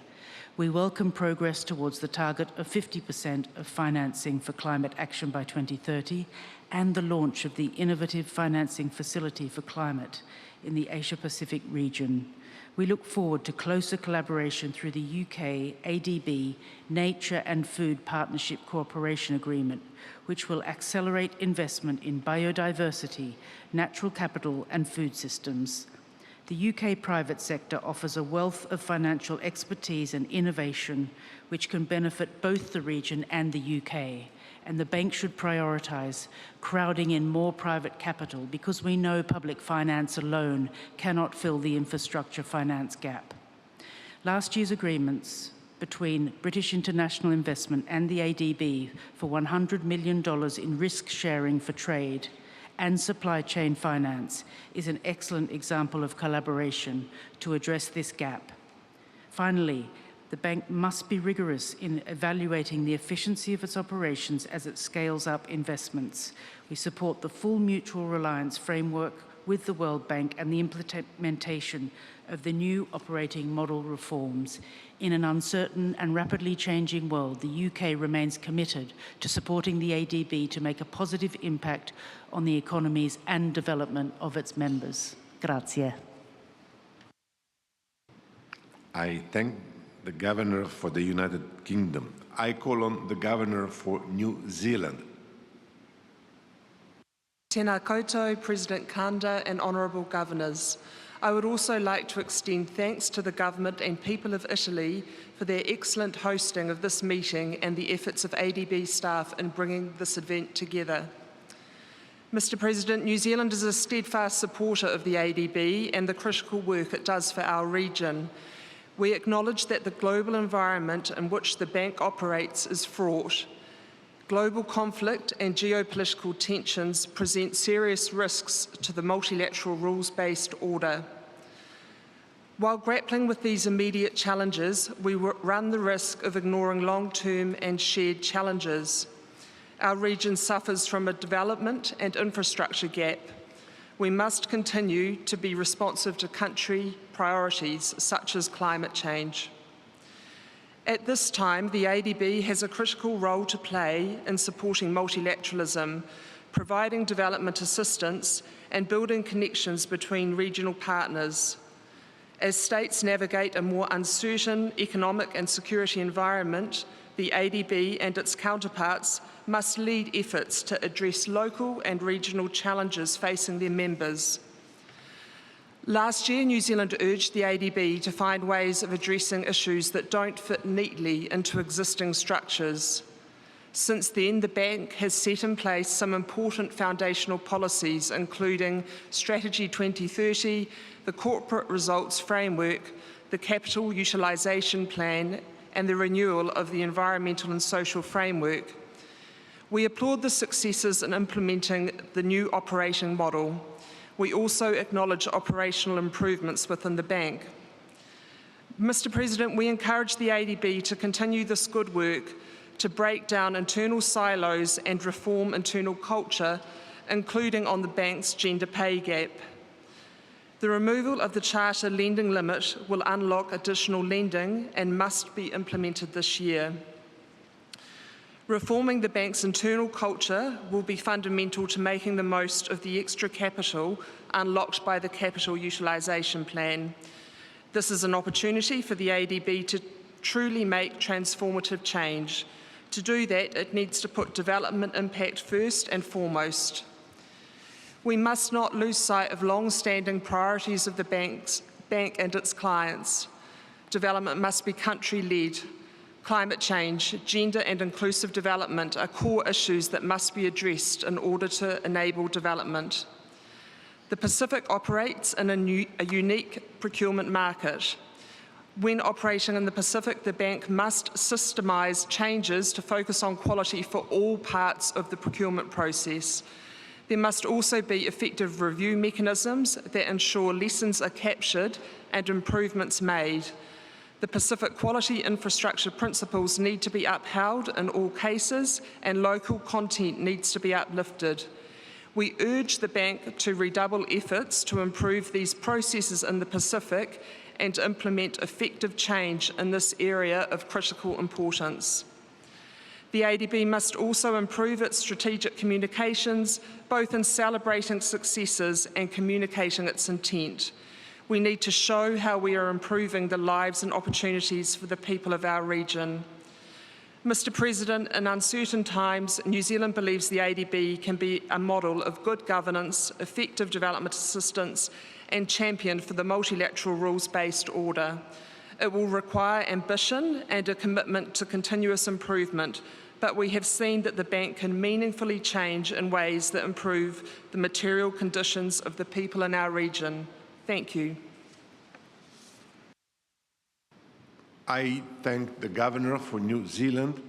I call on the Governor for Taipei, China. Thank you. Mr. Chairperson of Board of Governors, Mr. President, Honorable Governors, distinguished guests, I would like to extend my gratitude to the government of Italy and the city of Milan for their gracious hospitality. This is our first gathering in a non-regional member country since 2016, and returning to Europe at this critical time reflects the shared commitment of ADB members to overcome challenges and cooperate effectively. We extend our heartfelt congratulations to President Kanda on his appointment.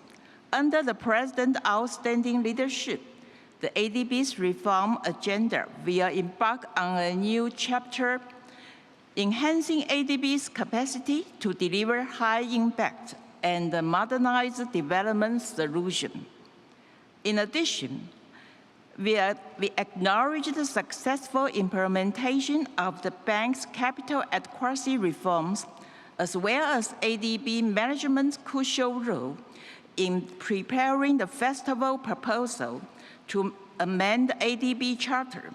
This initiative demonstrates our collective commitment to modernizing the bank's financial framework in line with the global best practices. I would also like to bring everyone's attention to the issue of strengthening resilience across environmentally vulnerable DMCs, especially seas. We believe target support for the investments in resilient, sustainable infrastructure and institutional reform are crucial for these countries. The launch of ADF 14, with its enhanced focus on seeds, represent a significant step forward in scaling up support to vulnerable island nations. We further encourage the bank to facilitate knowledge sharing to support resilience and institutional development. It's also worth mentioning that through the bank's efforts, female representation at the board level has reached 52% in 2024. Building on this progress, we encourage the bank's continued investments to improve access and opportunities for women and address the long-standing barriers. Finally, as a founding member of the ADB, we have fulfilled all our membership obligations and responsibility and share the same goals as the ADB. As such, we would like to continuously to strongly voice our disagreements over the unilateral move to alter our membership designation. I would like to call on the ADB and its members to fully respect all members and ensure that each receives fair treatment and equal opportunities. In closing, we reaffirm unwavering support for the ADB and its vision for prosperity, resilience, and sustainability throughout Asia and the Pacific. Thank you, Chair. I thank the Governor for Taipei, China. Governors, we will be having a 5-minute break. We will reconvene at 3:35. After the break, the Governor for the Federal States of Micronesia, Honorable Rose Nakanaga, will take the chair. Governors, thank you for returning to your seats. I now call on the Governor for the Netherlands.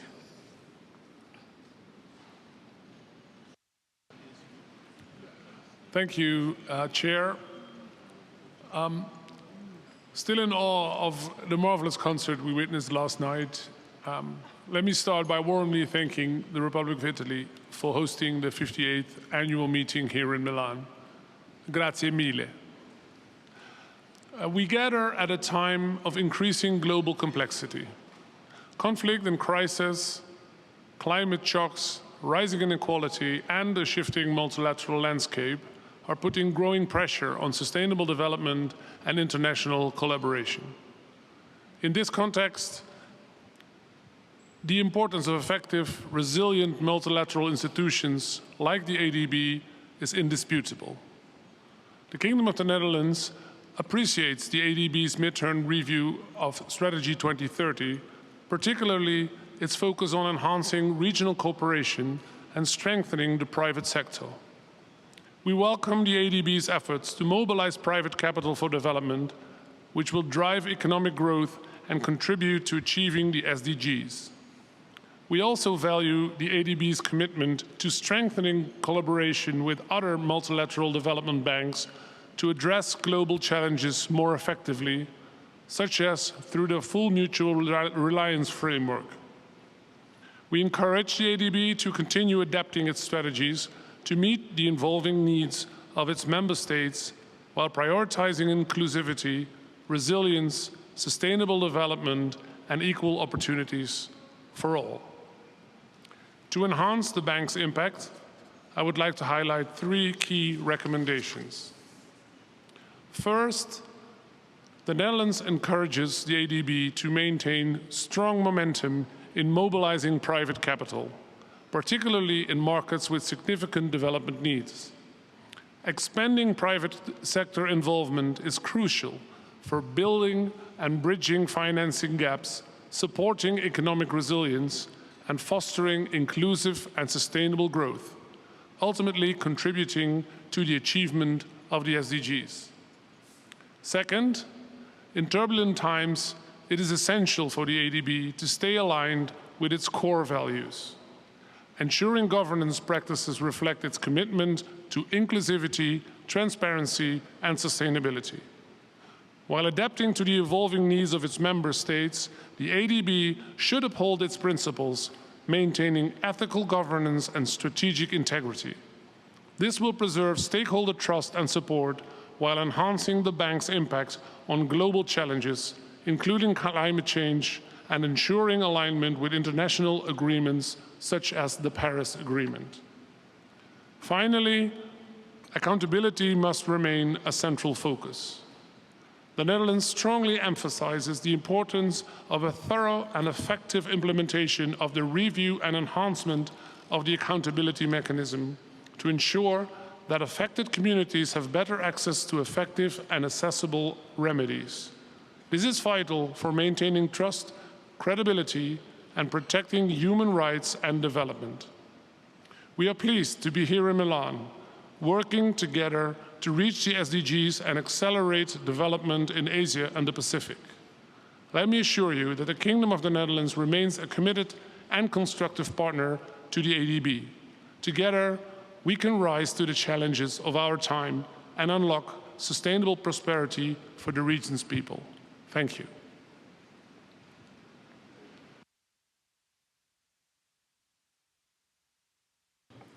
There. I thank the Governor of the Netherlands. I call on the Governor for Bangladesh. Mr. Chair, let me first thank Asian Development Bank and the government of Italy for hosting this historic event in Milan. I must also congratulate President Kanda for his assumption of new office. At the very outset, I would like to express my deepest sympathy for the earthquake victims of Myanmar and Thailand. We are just nearby these countries. We also felt some tremors. Right now, we convene at a time when there are various challenges in the global economy. There are overlapping shocks, together with shifting trade dynamics and geopolitical volatility, have made economic policymaking far more complex. Countries like ours working to adapt, reform, and rebuild, balancing urgent needs with long-term resilience. Mr. Chair, you know, Bangladesh is a country of 170 million people with a small landmass, only 144 square kilometers, just size of Minnesota, a state of Minnesota. It's a small. We are undergoing through transformation reform. Under the leadership of our Honorable Chief Advisor, Nobel laureate, Dr. Muhammad Yunus, we are embarking upon various reforms in the financial sector, including banking sector. We are trying to restore transparency, promoting inclusive growth, and building a future grounded in good governance, sustainability, and innovation. Yet the path ahead is not without challenges. The lingering effects of the past economic mismanagement, global inflationary pressure, and climate vulnerabilities have placed stress on our fiscal and institutional capacities. At this pivotal moment, ADB's role as a trusted development partner is very important for our. Allow me to highlight some of the four key areas. First, digital transformation must be at the core of all inclusive growth. And the marginalized people who are hitherto avoided, and they should be included. Second, Bangladesh is one of the most climate vulnerable countries. And with limited fiscal space, we need help, we need concessional financing for renewable energy, disaster management, and also building up the infrastructure. Thirdly, regional integration is essential for shared prosperity. South and Southeast Asia offer immense potential for development and for deeper cooperation in trade, connectivity, energy, and services. Fourthly, as we approach economic graduation, access to affordable financing is becoming increasingly important, while debt sustainability concerns are mounting in a country like Bangladesh. We urge Asian Development Bank and development partners to expand access to concessional resources, co-financing arrangements, and innovative blended finance solutions that align development needs with fiscal prudence. Mr. Chair, turning to today's crisis into tomorrow's opportunities will require bold thinking, deeper partnership, and collective resolve. In this context, this year's theme, Sharing Experiences, Building Tomorrow, is both timely and inspiring. Thank you, Mr. Chair. I thank the governor for Bangladesh. I now call on the governor for Uzbekistan. Thank you, Chair. Dear Honorable President Kanda, esteemed governors, ladies and gentlemen, I would like to express our gratitude to the government of Italy and Asian Development Bank for their hospitality and excellent organization of 58th annual meetings. Thanks to consistent and irreversible reforms initiated in 2017, Uzbekistan has successfully overcome significant external shocks including COVID-19, geopolitical conflicts, trade tensions, and other challenges in the global economy and external markets. Through strong leadership and political will to address macroeconomic challenges by implementing difficult yet crucial reforms, our GDP has doubled since 2018, reaching $115 billion in 2024, while GDP per capita has exceeded $3,000. These achievements would have been impossible without constructive cooperation with our international development partners, particularly with ADB. The ADB remains one of our most valued and largest development partners. Over the past 5 years, the ADB has committed more than $5.4 billion to support our national development priorities. We have also benefited tremendously from ADB's technical assistance across multiple areas, including SME development, green transition, and capacity building, as we work together to prepare and implement reform programs. Guided by the country partnership strategy for 2024-2028, the ADB continues to work closely with the government of Uzbekistan and other key stakeholders in our shared vision of transforming Uzbekistan into a more resilient, inclusive, and green economy. Looking ahead, we remain optimistic about our economic future. We have recently updated our 2000 target, now aiming to reach $5,000 GDP per capita, $5,000. While we recognize the ambitious nature of this target, we are confident in our potential and ability to work towards it. For 2025-26, we anticipate maintaining an economic growth at the rate of at least 6%. However, we now face new challenges and uncertainties in the global economic landscape. Therefore, we believe today's forum's topic is both timely and relevant. Amid growing uncertainties and global market volatility, we remain committed to continuing our reform agenda. In this context, strengthening regional and cross-border partnership is becoming increasingly crucial. The facts speak for themselves. Trade with Central Asian countries has grown by 2.5 times during 2017 and 2024, increasing from $3.3 billion to $8.1 billion. This demonstrates growing economic predictability and trust within the region and beyond. We aim to maintain this momentum by expanding cooperation across Central Asia and Caucasus. In this regard, we seek enhanced ADB support in several key areas. First, in improving regional connectivity, jointly combating climate change, and optimizing water resource management. The ADB can support these efforts through capacity building and regional projects. Second, by simplifying project procedures and utilizing local systems for procurement. Following a positive assessment by the World Bank, our project procurement timeline has been reduced from 4 to 6 months to just 10 days. With our growing institutional capacity, we believe now is the ideal time for IDB to adopt similar approach to accelerate project implementation. Third, we welcome the ADB's ongoing institutional transformation and encourage further decentralization of expertise to regional hubs, particularly for rapid response to technical assistance requests and climate action, water management, and connectivity. Despite global economic uncertainties, Central Asia stands out as a region of robust growth and resilience, with collective foreign trade turnover reaching almost $95 billion in 2024. To sustain this positive trajectory, we look forward to enhanced ADB support in strengthening regional economic ties and sustainable development. Finally, in line with this year's theme of sharing experience, building tomorrow, we are proud to note that since 2017, Uzbekistan and the ADB have successfully implemented numerous flagship initiatives in energy sector reform, private sector development, PPPs, climate resilience, and SME growth. These projects have significantly enhanced our national capacity in these critical areas. We are honored that the 59th ADB Annual Meeting will be held in Samarkand, one of Central Asia's oldest cultural centers, in 2026.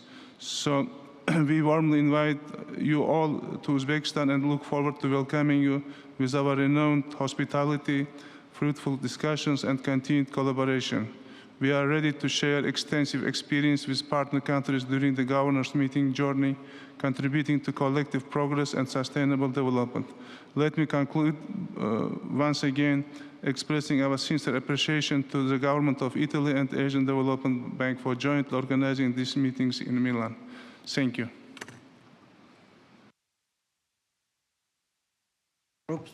Thank you, Governor from Uzbekistan.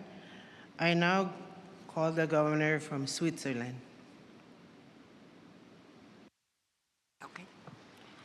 Thank you, Mrs. Chair.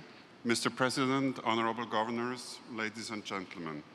On behalf of Switzerland, we also would like to thank Italy for hosting this annual meeting of ADB and for its warm hospitality we are so graciously being offered to. Switzerland welcomes ADB's ambition to deliver faster, better, and bolder. We appreciate its enhanced focus under the Strategy 2030. We also appreciate increased lending headroom resulting from the CAF reforms. It is key that the ADB remains selective. The bank needs to continue to tackle first development challenges, considering its comparative advantages and the division of labor with its partners. Quality delivery and impact need to be at the heart of the business model. We recognize ADB's effort to make MDBs work better as a system. We especially applaud ADB for its pioneering role in launching a full mutual reliance framework with the World Bank. We ask the bank to build on this progress and further harmonize policies, standards, and processes. We also encourage ADB to continue its efforts in the areas of joint diagnostics, joint country strategies, and co-financing with other MDBs. We commend the ADB on its achievements to date as the region's climate bank. Switzerland expects the ADB to stay the course on its climate ambition. The bank must deploy its additional lending headroom towards high-quality, impactful, and ESG-compliant projects supporting the climate transition. Switzerland supports ADB's private sector shift. We welcome ADB's effort to scale up private capital mobilization. This needs to go hand in hand with a strong commitment to improve the enabling environment. We expect the bank to deepen the synergies between sovereign and non-sovereign operations. We congratulate ADB on the comprehensive revision of safeguards policy. We look forward to a smooth implementation. Proficient staff, knowledge, and budgetary resources are key to ensure full compliance with the revised policy. We also welcome the review of ADB's accountability mechanism. Switzerland thanks ADB management and staff for their engagement in 2024. Switzerland is and remains committed to a strong, rules-based multilateral system with a strong and effective MDBs playing a central role. We look forward to an ongoing close cooperation and partnership with the ADB under the leadership of our new president, Mr. Kanda. Thank you very much.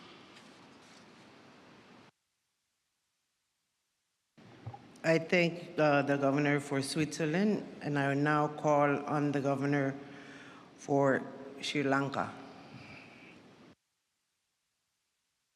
Madam Chair, ADB President Mr. Kanda, distinguished governors, ladies and gentlemen, I would like to express my sincere gratitude to the government of Italy and people of Milan for their warm welcome and hospitality, making our stay a truly impressive one.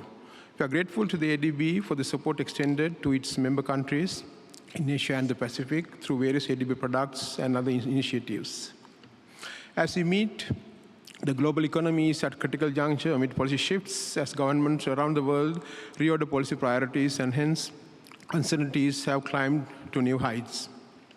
Our region continues to face many challenges and uncertainties which require exploring innovation solutions together, build resilience against economic shocks while fostering sustainable and job-rich growth.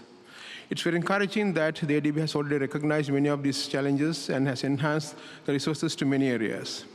ADB also needs to enhance country-focused approaches in preparing its members to face challenges by providing adequate and updated knowledge and expertise to ensure an inclusive and balanced development. The government of Sri Lanka is very much thankful to ADB for the collaboration, assistance, and guidance provided to Sri Lanka in dealing with the deepest and most complex economic crisis it faced since independence in 1948. By 2022, back-to-back shocks and serious domestic policy missteps had deteriorated the macroeconomic conditions in the country, resulting in severe hardships across all sectors of the economy and the entire society. In response to the crisis, decisive reforms were implemented during the last 3 years to stabilize the economy through a four-year IMF-supported extended fund facility, complemented by the support from other IFIs, including ADB and the World Bank. The assistance of the ADB was critical throughout the crisis, particularly the most difficult phase in 2022. Meanwhile, Sri Lanka's public debt was also restructured.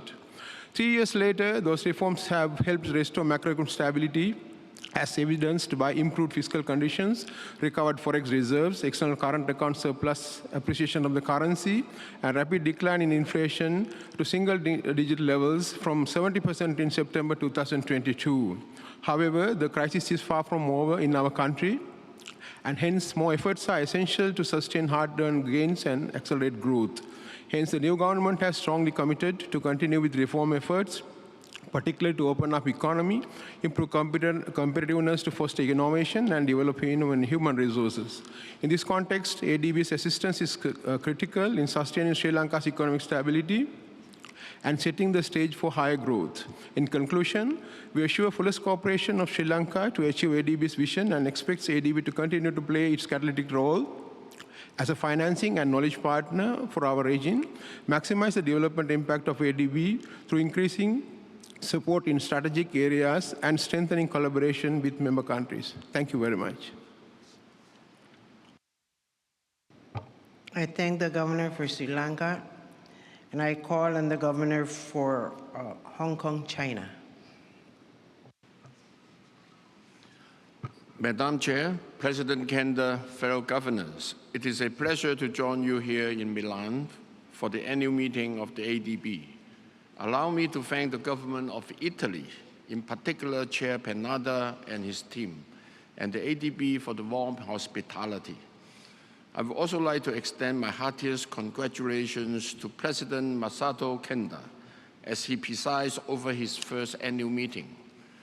Your emphasis on putting people first, transforming the lives of the poor and the most vulnerable, and creating a more prosperous future for the next generation is both important and timely. Madam President and fellow governors, we gather at a time when the world is confronted by profound challenges. Unilateralism and protectionism are flattening the very foundations of global trade. Estimates from various global institutions have suggested that the so-called reciprocal tariffs imposed by the United States on its trading partners are dragging down economic growth. For instance, the IMF has downgraded its global economic growth forecast for this year from 3.3% to 2.8%, well below the pre-pandemic average of 3.7% over the past 2 decades. Yet the impact goes far beyond economic figures. Disruptions to global trade are flattening the livelihood and aspirations of billions of people, both in developing nations striving for better opportunities and in advanced economies too, where rising costs for daily necessities are already felt. The theme of this year's meeting, Sharing Experience, Building Tomorrow, is therefore all the more important. It reminds us that to build a prosperous, promising and sustainable tomorrow requires a shared purpose, collaboration, and solidarity. At a time when geopolitical tensions and economic fragmentation pose clear and present danger, when climate change calls for urgent action, and when sustainable development must be pursued with priority, what we need is collective action, not confrontation rooted in ideologies or narrow self-interest. The ADB has long stood as a beacon of regional partnership and dialogue by promoting inclusive development across the Asia-Pacific. From driving infrastructure development to compacting climate change, the ADB's work has made a meaningful difference. We look forward to its continued endeavor as an impartial institution, one that remains guided by its core principles and meritocracy in driving regional development. Hong Kong, China is fully supportive of the work of ADB in this light. We appreciate ADB's reform agenda following the midterm review of Strategy 2030. We believe that reforms through modernizing the ADB's operational approach and expanding its capacity are necessary to address the emerging challenges. As for China-Hong Kong, under the one country, two system principle, we remain a free port and implement free trade policies. As an international financial center, we can help mobilize private sector capital to support quality projects and green transitions of ADB members beyond traditional means like bond issuance or stock market listing. We are exploring innovative financing options like securitization of infrastructure loans, as well as insurance products such as catastrophe bonds to help share natural disaster risks. We are ready to share this experience with our fellow members. On digital economy, our strategy focuses on four fronts: developing digital infrastructure, driving community-wide digital transformation with government leading by example, integrating artificial intelligence across various industries, and nurturing the talent of tomorrow. Our government and our tech companies and startups are eager to share our innovative solutions with other members of ADB. We are keen to contribute to a more inclusive, resilient, and sustainable development across the region. Thank you very much.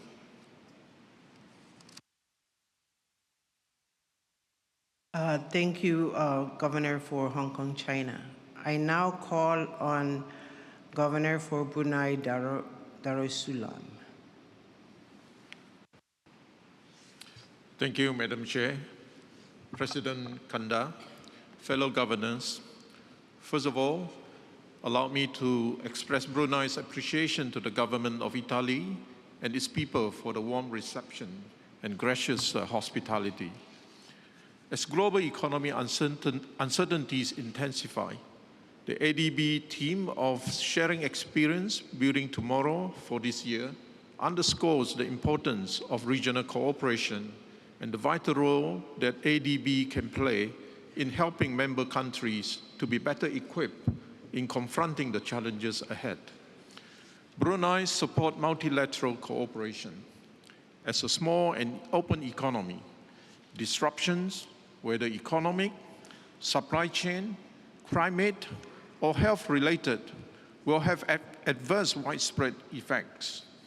Development institutions such as the ADB play a crucial role in mobilizing resources, facilitating knowledge exchange, and strengthening collective responses to crisis. We therefore look forward to the ADB's implementation of its capital utilization plan to support developing member countries by expanding access to finance, boosting technical assistance and capacity building, as well as deepening regional integration in order to achieve inclusive and equitable development. To support sustainable growth, we are also working to reduce our carbon footprint through investment in renewable energy and gradual diversification of our energy mix and strengthening food security through more resilient agriculture. We therefore welcome partnering with the ADB on initiatives that support energy diversification and food security goals. On a similar note, we also welcome the ADB's food system transformation agenda and its commitment to the ASEAN power grid. In addition, innovation for resilience offers a pathway to navigate economic uncertainties and build long-term stability. Investing in digital transformation, green technologies, and human capital development are all essential steps to help Brunei to diversify its economy and enhance its adaptability. We therefore see opportunities to collaborate with the ADB on such initiatives that support our digital transformation journey and the development of a skill force ready for the future economy. Finally, we also like to thank former President Masasugu Asakawa for his leadership and welcome President Masato Kanda with our full support as ADB continues its vital mission across the region.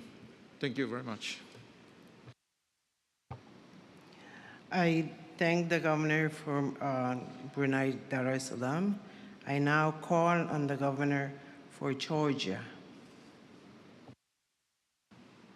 Thank you, Chair. Esteemed President Kanda, honorable governors, distinguished delegates, ladies and gentlemen.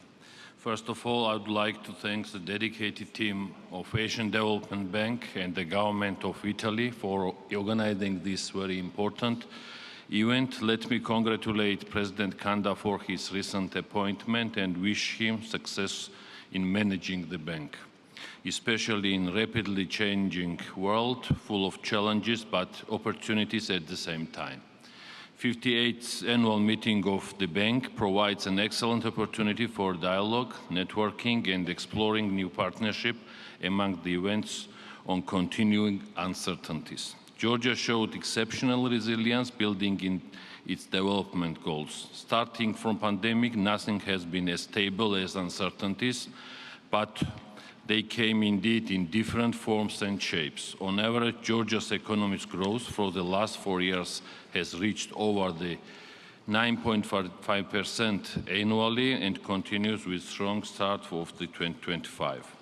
Our policy priorities in the challenging environment continues to be the maintaining macroeconomic stability and to be prepared for the reversal of temporary positive factors, mitigate negative impacts and ensure long-term sustainability for the structural reforms and the significant investment projects, as well as deal with geopolitical milestones arising around us. Georgia continues successful cooperation with the bank through its diversified portfolio, around 5.1 billion for public and private sector. We trust and believe in the future cooperation with the ADB in the priority area for Georgia. Energy security and independence through increased renewable generation, ensure energy security through battery storage and enhanced connectivity in transmission, including through the upcoming Black Sea undersea electricity cable project, road and digital connectivity infrastructure, water and municipal service infrastructure, reforming corporate governance and investing in human capital while introducing the innovations such as AI are amongst the high priority area of our agenda. Sharing experience plays a crucial role in building stronger community by fostering connections and collaboration. When we share our experience, we create opportunities for the growth. Knowledge sharing mechanisms are vital for driving innovation and competitive advantages. The MDB's support is crucial with the diversified and innovative instruments that respond to existing constraints. The extreme nature of current challenges continue to require swift actions. We would encourage the bank and the countries of operation to work together on the solutions that allows more appetite to borrow, in a fiscally sustainable manner for uncovering economic growth potential and job creation and further strengthening much-needed regional connectivity. Thank you. I thank the Governor for Georgia. I now call on the Governor for Singapore. Thank you, Madam Chair. Singapore thanks our host Italy for its most generous hospitality and warmly congratulates President Masato Kanda for helming the ADB as its 11th chief. Like many have noted, heightened uncertainties and trade frictions will have profound impacts on all countries. Growth prospects and investor confidence have been dampened, disproportionately affecting the most vulnerable. In an increasingly fractious world, we need more multilateral cooperation, not less, to address our shared challenges. And in this regard, we highly commend the ADB's leadership role at all levels, from strengthening regional cooperation and integration through its Strategy 2030, to working with other multilateral development banks as a system to develop greater development impact. President Kanda, Singapore is also pleased to note that in 2024, our cooperation with the ADB through the ADB Singapore office has made even greater strides, with new innovations in areas such as blended finance and cross-border energy resilience and security. We thank you for your continued strong support, as you have amply demonstrated in your speech this morning. We also welcome the ADB's review of its capital utilization, which will strengthen its risk management architecture and optimize lending. These will be crucial to helping countries weather the storms ahead and ultimately contribute to better stewardship of the global commons. The ADB's work in Asia and the Pacific remains a vital and credible anchor for sustainable development and prosperity in the region. Looking ahead, we see the ADB transforming itself from a lender to a blender, with mobilizing private sector capital at its core. So Singapore reaffirms its commitment to work with the ADB and willing partners to reinvigorate and revitalize multilateral institutions and in promoting a fair, open, and inclusive multilateral system that works for all. Thank you very much. I thank the Governor for Singapore, and I now call on the Governor for Austria. Thank you, Madam Chair. President Kanda, distinguished governors, ladies and gentlemen.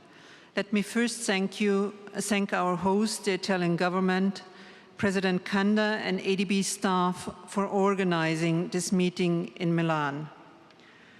The global economic landscape is facing headwinds from heightened uncertainty caused by disruptive trade policy shifts, mounting geopolitical tensions, and the rising costs of climate-related natural disasters. With recent trade frictions just beginning to take effect, their long-term impact on global sustainable development and the most vulnerable remains to be seen. In this challenging environment, the rules-based multilateral system has a fundamental role to play in achieving the Sustainable Development Goals.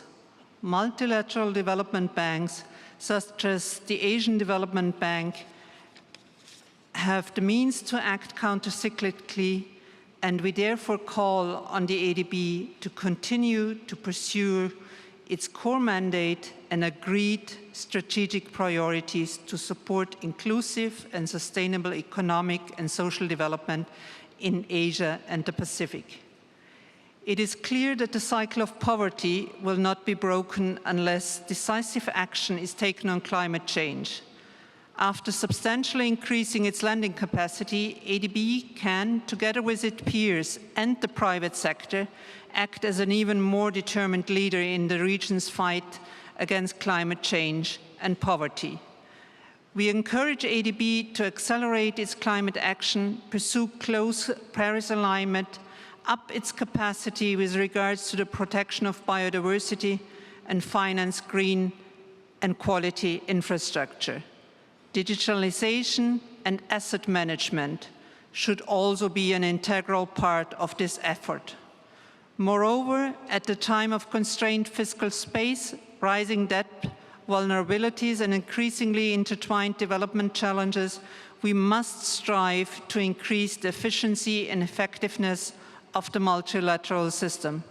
We encourage ADB in this respect to foster an even closer partnership with all relevant counterparts and to increase alignment of procedures and coordinations with other MDBs.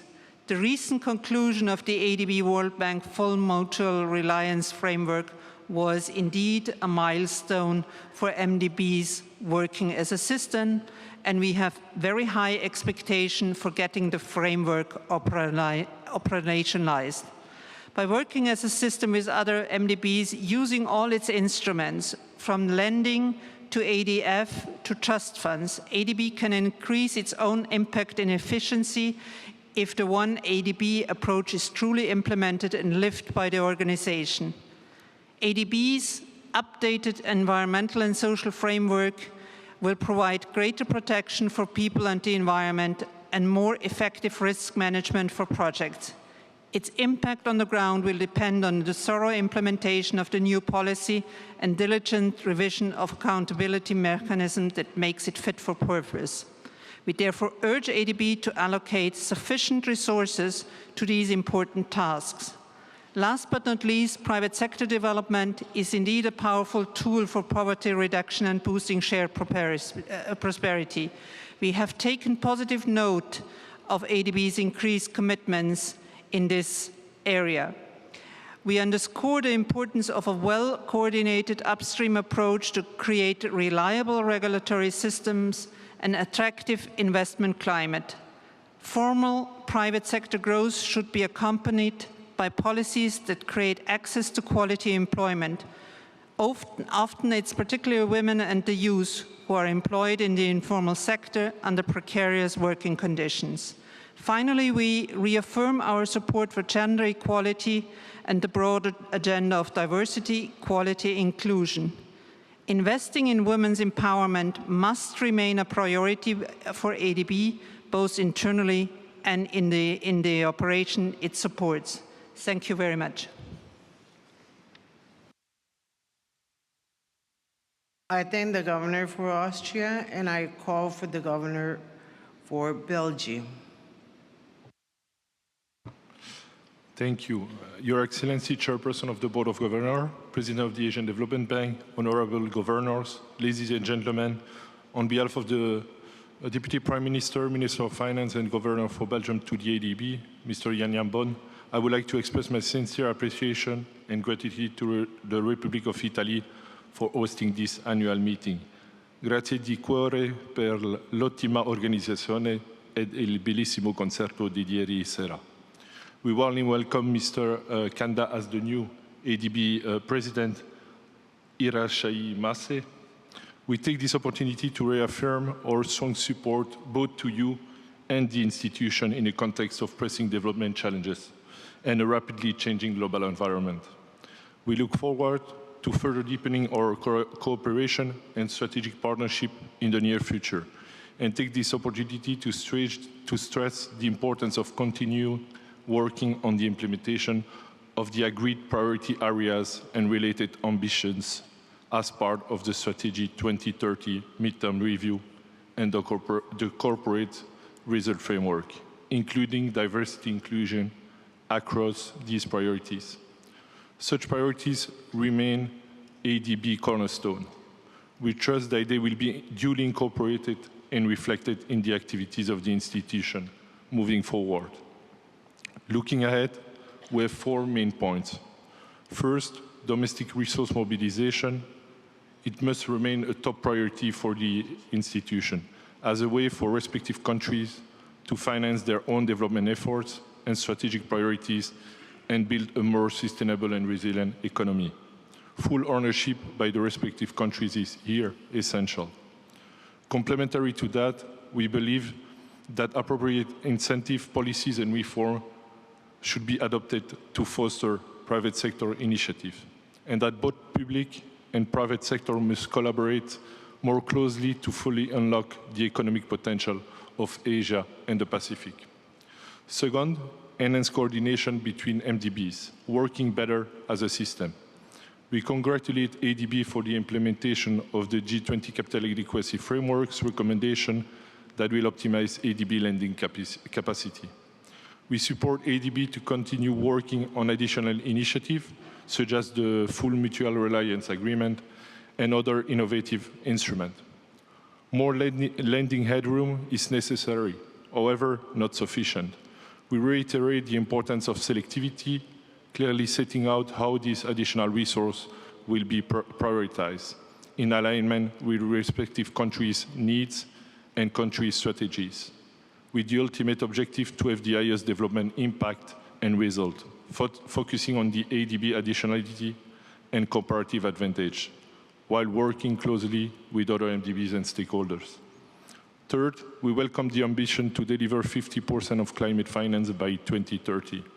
These targets must go hand in hand with a realistic, cost-effective, and technology-neutral approach that safeguards energy security and economic competitiveness.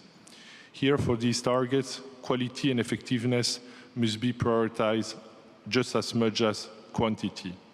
We believe in this context that it is essential to further strengthen the joint MDB climate change methodology to avoid inaccurate calculation and over-optimistic assumption, which could expose MDBs to reputational risk. Finally, operational efficiency and effectiveness. All efforts in that direction are welcome, also as part of the new operating model. This is essential to enhance ADB transparency and accountability. In this vein, as others mentioned, let me just explicitly refer to the review of the accountability mechanism policy as a key priority, especially since similar processes are ongoing in other MDBs. We call ADB management to continue engaging constructively in such strategic discussion with all shareholders and the Board of Executive Directors. This is particularly important in the current challenging context. Thank you. Grazie mille. I thank the Governor of Belgium. I understand the Government of Finland will deliver a joint remark on behalf of the Nordic member countries of ADB. I now call on the Governor of Finland to deliver the remarks. Madam Chair, Mr. President, fellow governors, ladies and gentlemen, on behalf of the 4 Nordic countries, Denmark, Finland, Norway, and Sweden, I want to express our gratitude to the government of Italy for hosting this annual meeting, and thank you to ADB management and staff for the excellent preparations. The Nordic countries remain committed to the ADB as a key development financing partner in Asia and the Pacific.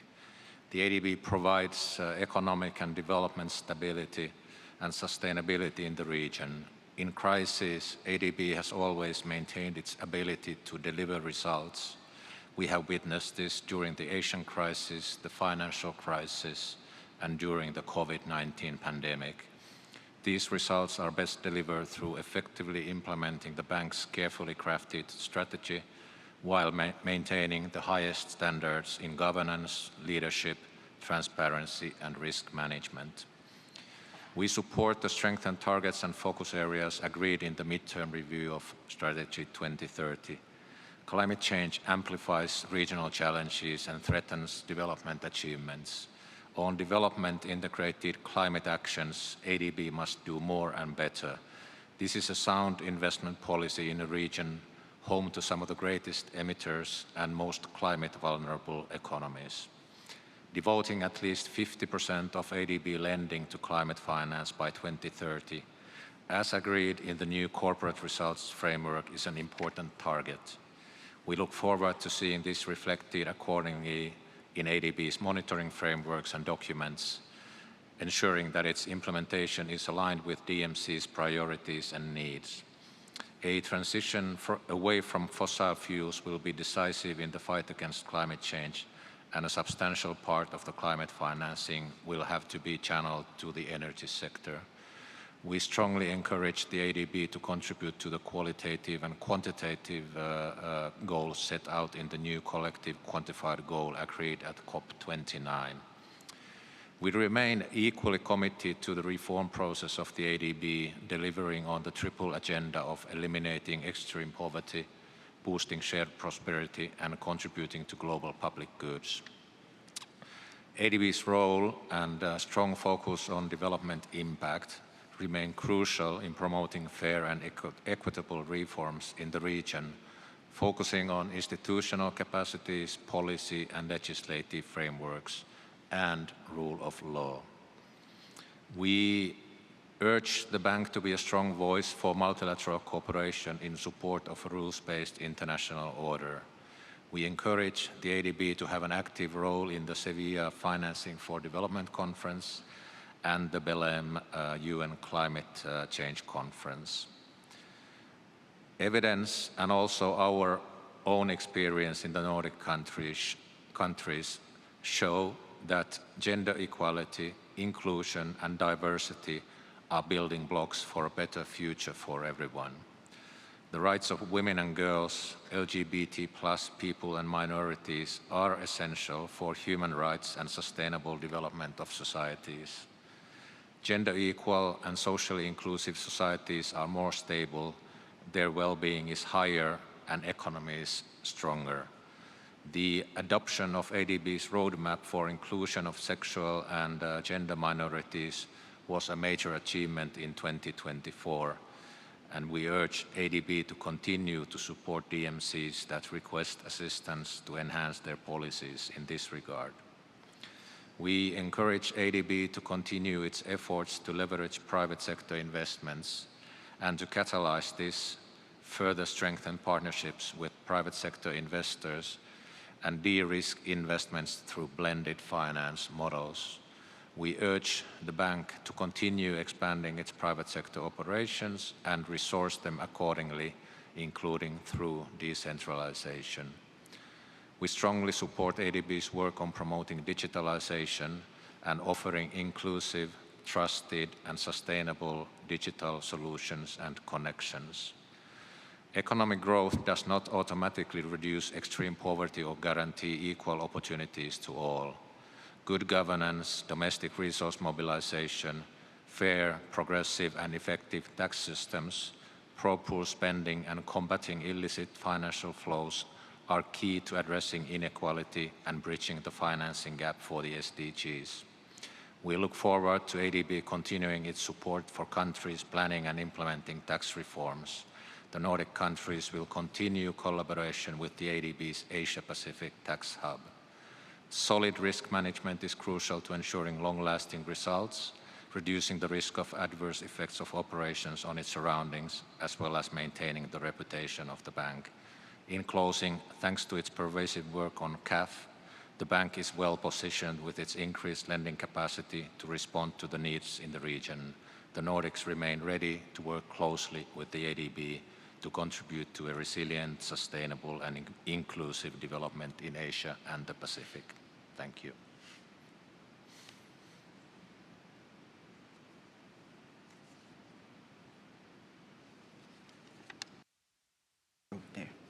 I thank the Governor for Finland.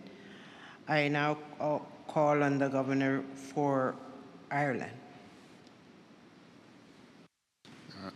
Thank you, Chairperson, President Kanda, and Governors. Ireland, like other speakers, thanks the Government of Italy for hosting us and for the exceptional warm welcome in the wonderful city of Milan. We appreciate the work by bank management and staff in this very well-organised annual meeting. We also thank former President Asakawa for his outstanding service to the bank and to the shareholders, especially his leadership during the COVID crisis. Going forward, we welcome and congratulate President Kanda on his appointment. We now have a more complex and uncertain development landscape since we last met. Against this backdrop, Ireland's development commitment and priorities remain resolute as encapsulated by our overarching objective of reaching those furthest behind first. We strongly believe that rules-based multilateralism including the strength of unity characterised by cooperation and collaboration, remain the best ways to tackle development issues and achieve SDGs. To remain a significant regional catalyst and agent for change, the Bank must continue to refine and develop its capacity and alignment within the broader MDP reform agenda. We acknowledge the progress already achieved under the G20 CAF. The resulting fiscal headroom provides the necessary resources to facilitate the Bank's work. However, its operational and financing capacity must prioritise projects that integrate economic, environmental and social dimensions to develop optimum outcomes for its most vulnerable members, with a critical focus on the poorest and most socially excluded.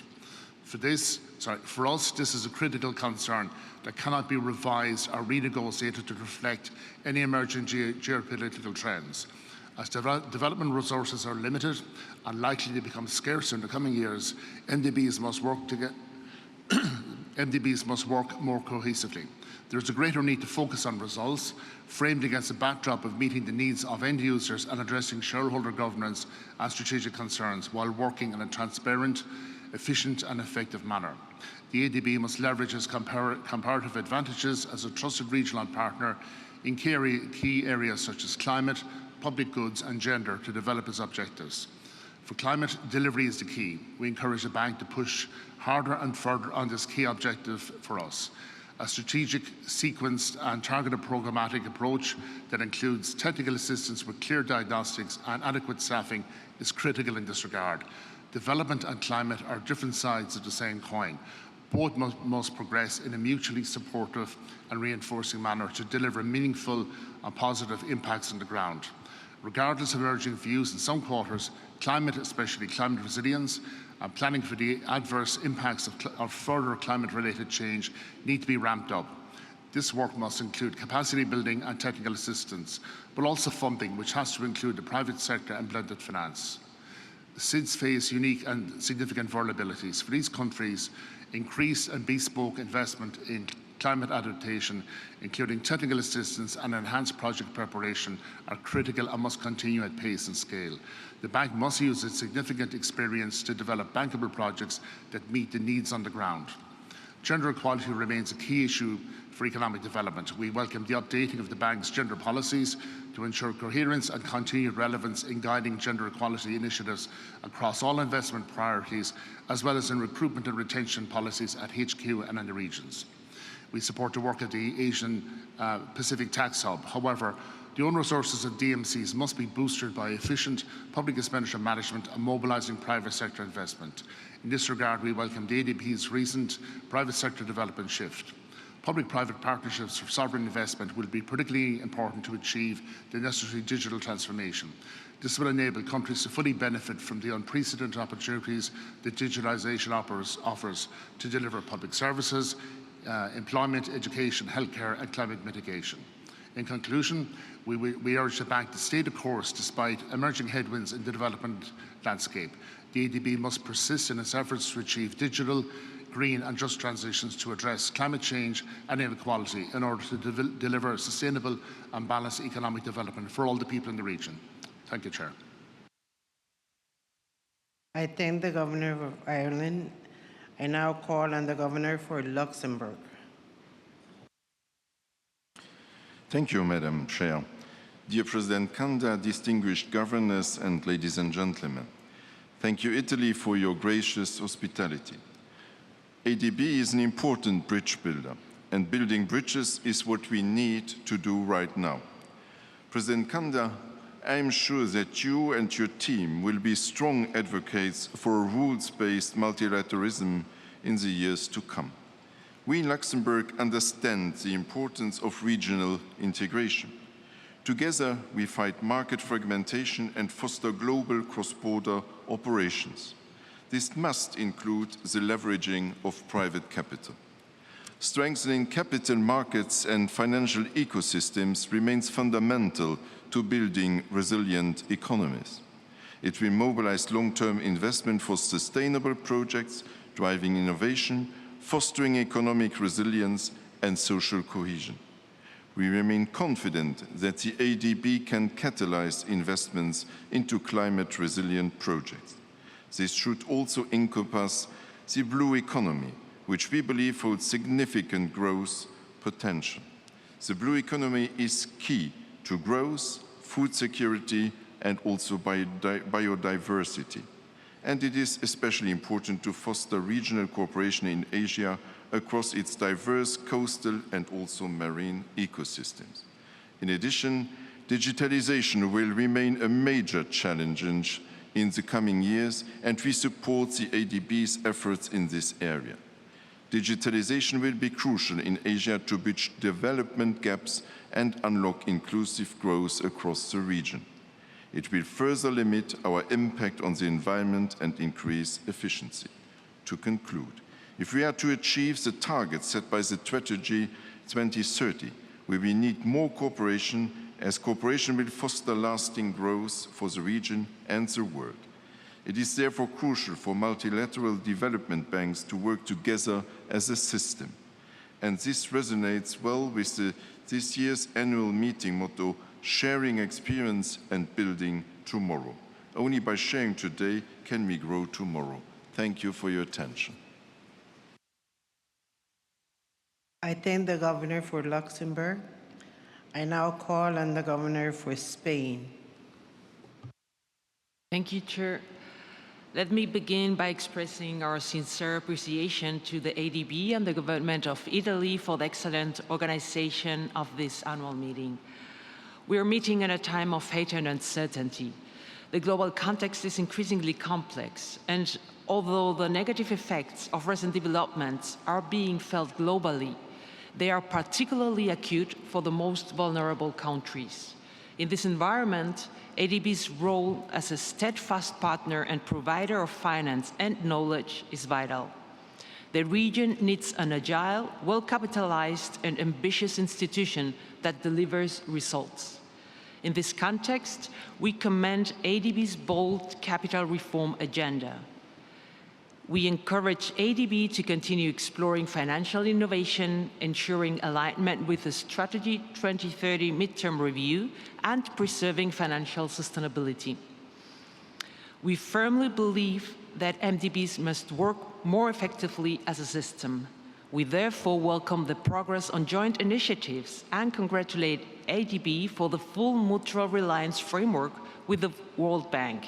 It is a concrete example of how institutions can avoid duplication and have more impact and additionality in their operations.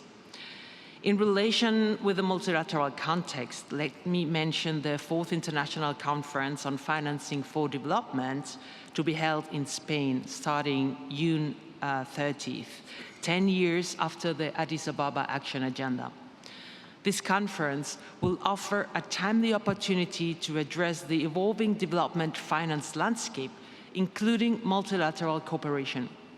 We believe the reflections and contributions of ADB and its members would bring meaningful value to the discussions, and we hope to count on your active engagement and collaboration.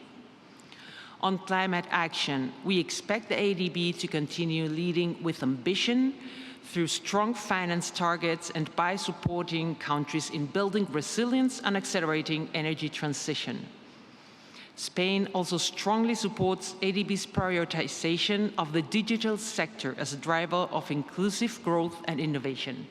Investments in digital infrastructure, literacy, and digital public goods are essential to foster development. Finally, we encourage the bank to further strengthen its external communication to better showcase its results and raise its global profile. Let me close by reaffirming Spain's continued support to ADB and to our shared mission of achieving a prosperous, inclusive, resilient, and sustainable Asia and the Pacific. Thank you. I thank the Governor for Spain. I now call on the Governor for Turkey. Thank you, Madam Chair, Mr. President, and dear Governors. I'm pleased to participate in this annual meeting in the beautiful city of Milan. We appreciate the government of Italy and the ADB for the excellent organization. As we gather at a challenging time, ADB's work becomes more crucial. Let me reflect on some key aspects. First, We take good note of the important institutional milestones achieved last year. In particular, Strategy 2030 midterm review, new corporate results framework, and the environmental and the social framework are worth to highlight. Second, we congratulate ADB for its consistent operational and financial strength. Last year, operations reached more than $24 billion. ADB's strong financial position is reflected in its record level of allocable income. Third, we are glad that 2025 budget is thoughtfully designed. We fully support ADB's decentralization agenda on the way towards a more country-centered presence. Fourth, we encourage further contribution of ADB in local currency financing. Lastly, we welcome ADB's efforts in regional connectivity. Turkey stands ready to support ADB in this area. Dear colleagues, this year is a memorable year for both the ADB and Turkey. We are grateful that we have become a regional member with strong support from members. I would also like to express my heartfelt thanks to the bank management and staff. I am thankful to former President Massa, to President Kanda, and to Secretary Asel for their strong support. Huge credit goes to Suite 11, along with our Executive Director, Mr. Helmut Fischer, and esteemed member of Suite 8 and Executive Director, Ms. Supak Cheyavan. I would also like to recognize my dedicated colleagues at the Ministry and our representative at the bank. As Turkey begins a new chapter, we are ready to contribute more actively to the bank's bold and scaled-up agenda. Thank you. I thank the Governor for Turkey, and I now call on the Governor for Armenia. Thank you, Madam Chair, President Kanda, esteemed governors and delegates, ladies and gentlemen. I would like to express my deepest gratitude to the government of Italy for the outstanding hospitality and impressive organization of annual meeting in the incredible city of Milan. Armenia remains unwavering in its commitment to the transformative vision of ADB Strategy 2030 to achieve a prosperous, inclusive, resilient, and sustainable future by expanding private sector operations, mobilizing financial resources for development, and strengthening knowledge services. Yet we pursue these goals, it is crucial to recognize a broader global challenge that impacts the economic progress and financial stability. Across the world, nations allocate vast resources to defense expenditures, often placing a significant burden on national debt. While security remains an essential pillar of stability, excessive militarization limits our opportunities for economic progress and prosperity. While Armenia's debt is below 50% to GDP level, and we do not see any major risks, any issue in the DMCs could have a domino effect to all of us, not only in Asia and the Pacific, but beyond. It is imperative that global organizations like ADB recognize the gravity of this issue and maintain it as a priority on their agenda. A proactive approach is essential to avoid an impending debt crisis, and collaborative efforts will be crucial to mitigating risks and safeguarding the economic future. Recognizing this challenge, Armenia remains steadfast in its commitment to peace. We have introduced the Crossroads of Peace initiative, a visionary approach aimed at fostering stability through regional collaboration. By reducing defense expenditures and redirecting resources towards development, infrastructure, and social well-being, we would create new pathways for prosperity. The Crossroad of Peace will not only mitigate geopolitical tensions, but also establish a foundation for economic integration that benefits all participating nations. A vital component of this vision is the North-South Corridor, a project that enhances connectivity between Asia and Europe, positioning Armenia as an important enabler of Middle Corridor. Through our continued cooperation with the Asian Development Bank, we are making significant investments in the infrastructure, improving road networks, and facilitating trade efficiency. This year, we deepened our collaboration with ADB by signing a resilient and inclusive road sector improvement project agreement for the southern sector, making another milestone in strengthening regional connectivity.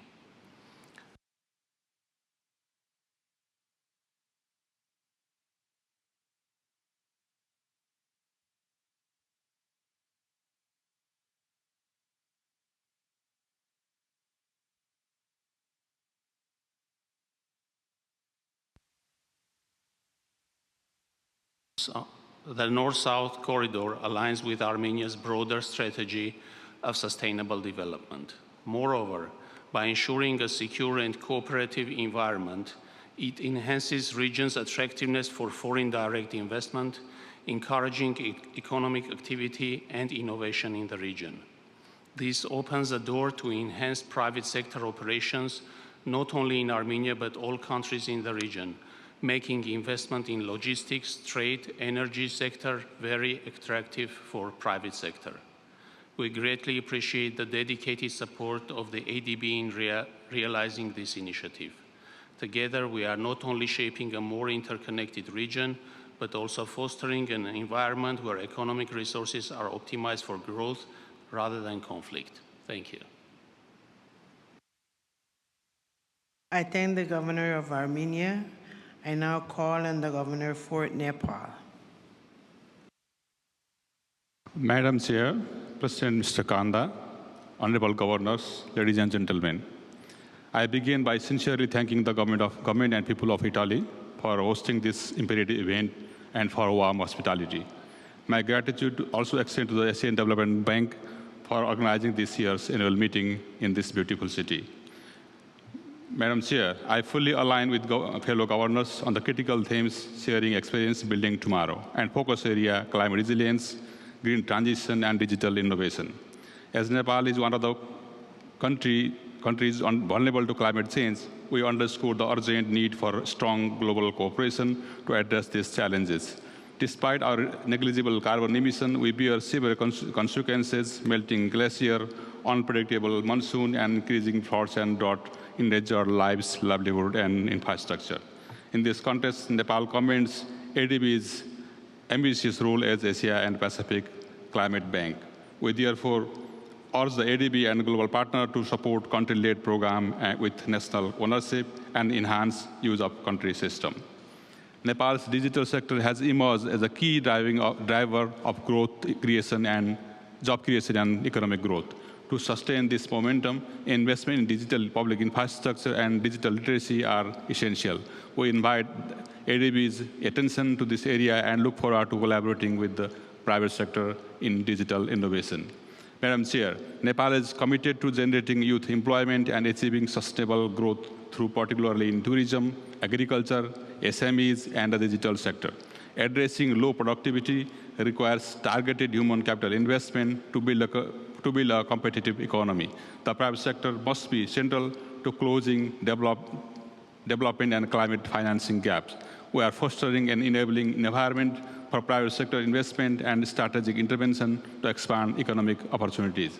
ADB is supported in encouraging private sector investment and creating a business environment for greater private participation is equally vital.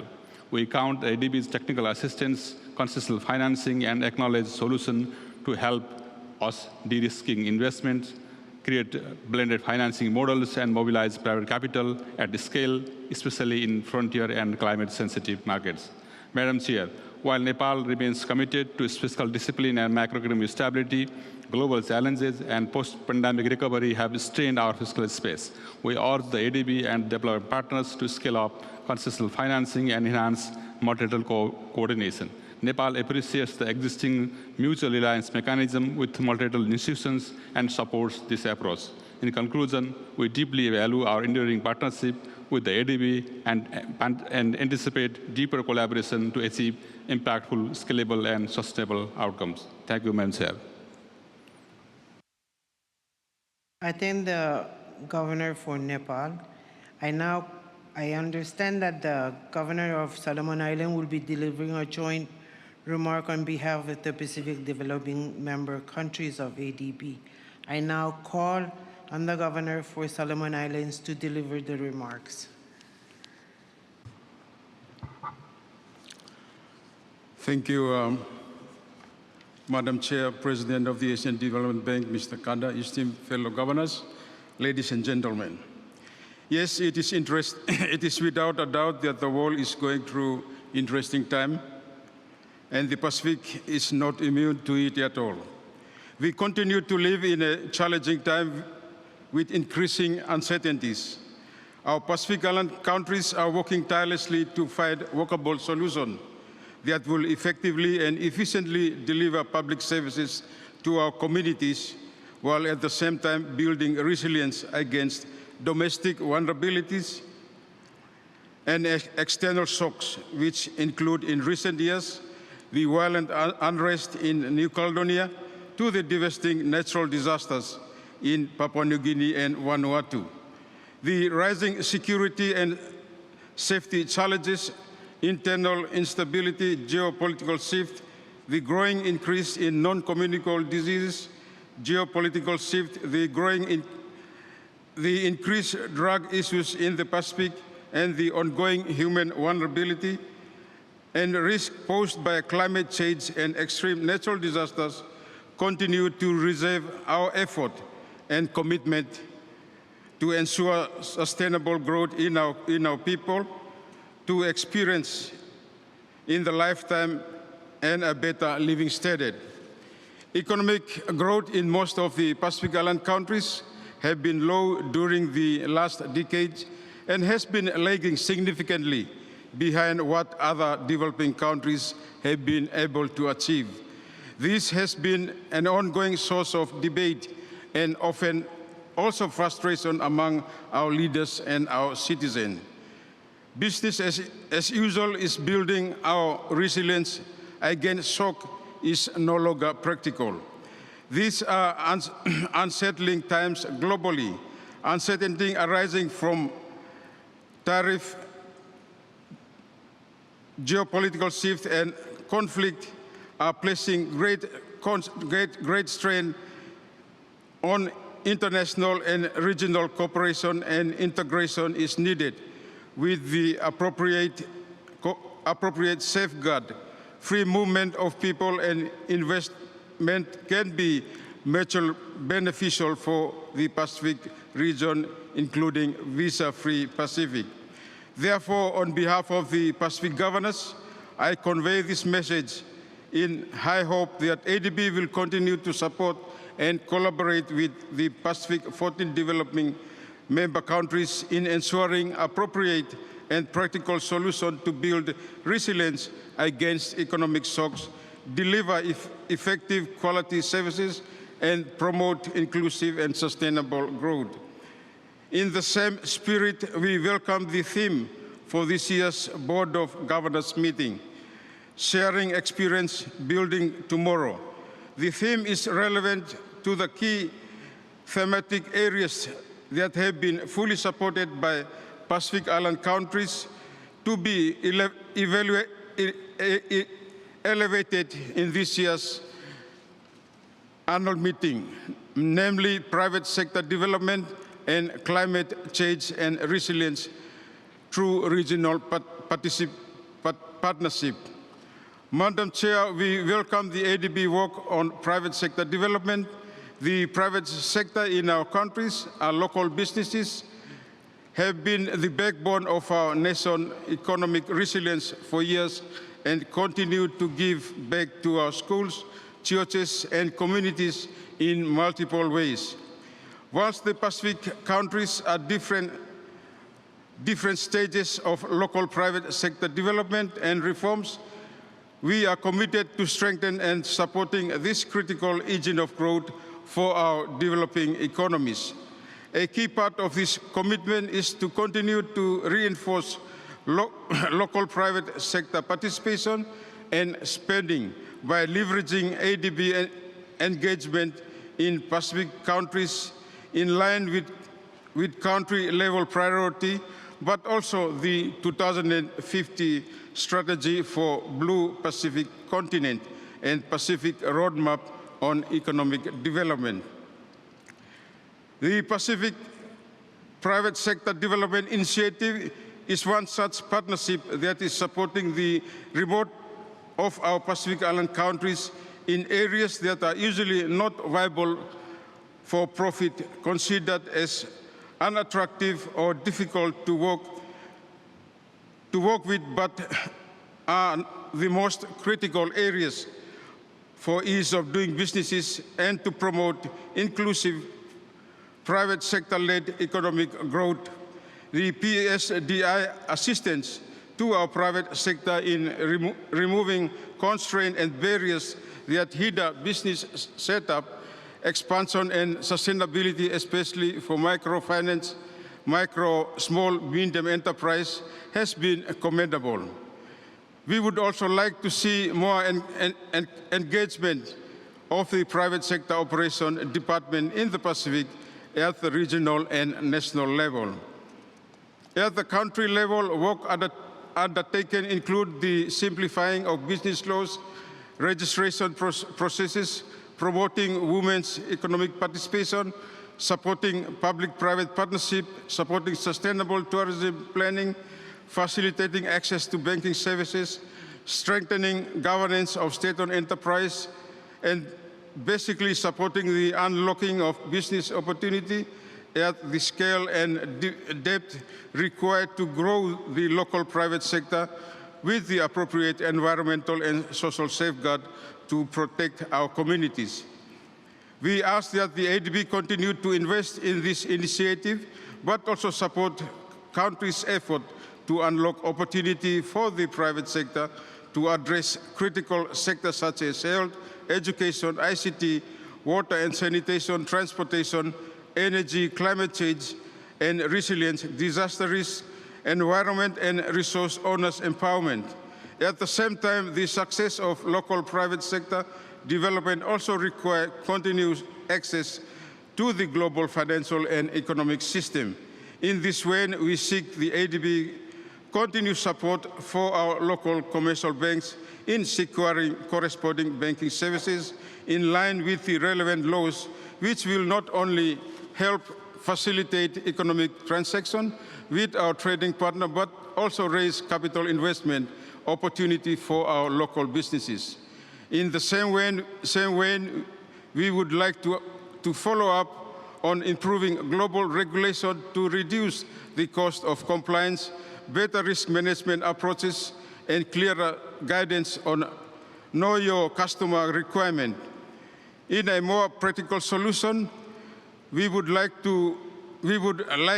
it to be easier for our women and our youth farmers to have access to safe financial services.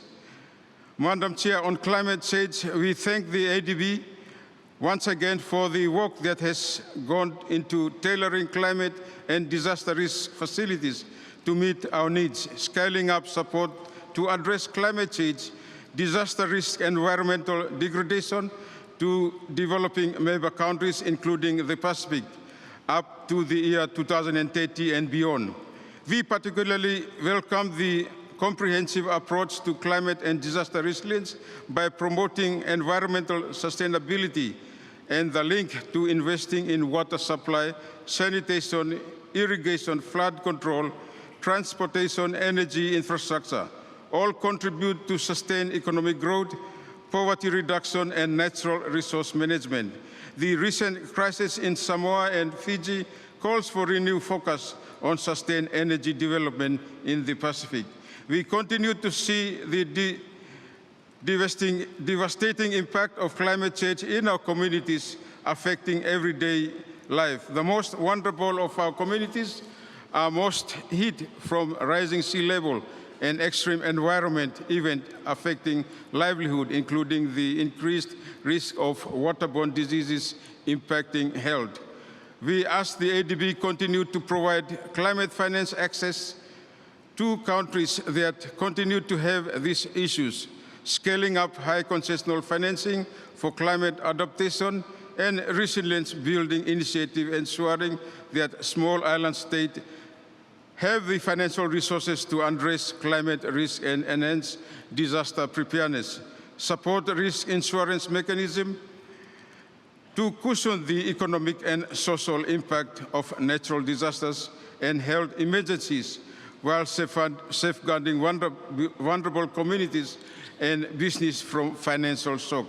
We emphasize the importance of governance on climate finance, but this does not mean that we do not able to simplify financial management and subsidiary agreement while providing an effective way to mainstream climate resilience in critical sector of our economy, drawing on the core functions, technical and procurement expertise of implementing and execution agencies. With commitment and the right approach, together we can implement and unlock opportunity for the Pacific countries' private sector to support and deliver much-needed services by people in key sectors of our economy in order to become a more resilient and financially sustainable. Madam Chair, our leaders in many international fora, including the United Nations General Assembly, have called for adoption of multidimensional vulnerability index that recognize not only our vulnerabilities to the impact of climate change, but also our remoteness, economic size, and external dependency to ensure equitable access to development financing for life-supporting sectors such as food, water, health, ecosystem services, human habitat, and infrastructures. I would like to once again elevate the importance of the 2050 strategy for Blue Pacific launched in 2022, highlighting the seriousness of our Pacific countries to transform and build a resilient Pacific region of peace, harmony, security, social inclusion that ensure all Pacific people can prosper, lead free, healthy, and productive lives. Our Blue Pacific strategy further strengthening our commitment to the 2030 SDG agenda, the Paris Agreement, and other relevant international commitments. With this strategy, we ask the ADB support and assistance in two areas we have highlighted. We also take this opportunity to support Australia's bid to co-host the Pacific Island countries COP31 in 2026 as Pacific COP. We believe this is a great opportunity for Pacific Island countries to demonstrate the climate change in our region, but also to highlight to the world Pacific cultures and innovative solutions using our own traditional and cultural practice to adopt and build our resilience, as well prepared to respond to the impact of climate change in most effective and sustainable way. To conclude, and on behalf of the 14 Pacific Island countries I represent today, I would like to take this opportunity to thank the previous president, Mr. Masato, the management and all the staff of the ADB for supporting the Pacific Island countries throughout the past years. With your leadership, Mr. Kanda, we look forward to higher level of engagement and partnership in the years ahead with the ADB, harnessing more innovative approaches and adaptability to the constantly changing global economic landscape to deliver transformative changes and impactful solutions to our people in the Pacific. Thank you too much, and hope your stay will be just as they say in Italy, Lata dolce vita. I thank the Governor for Solomon Islands. I now call on the Governor for Cambodia. Madam Chair, Mr. President, ladies and gentlemen, I would like to thank the government of Italy for hosting the 58th Annual Meeting of the ADB in Milan. Under the theme, Sharing Experience Building Tomorrow, we are reminded that the future of Asia and the Pacific depends not only on shared resources, but also on shared wisdom, solidarity, and innovation.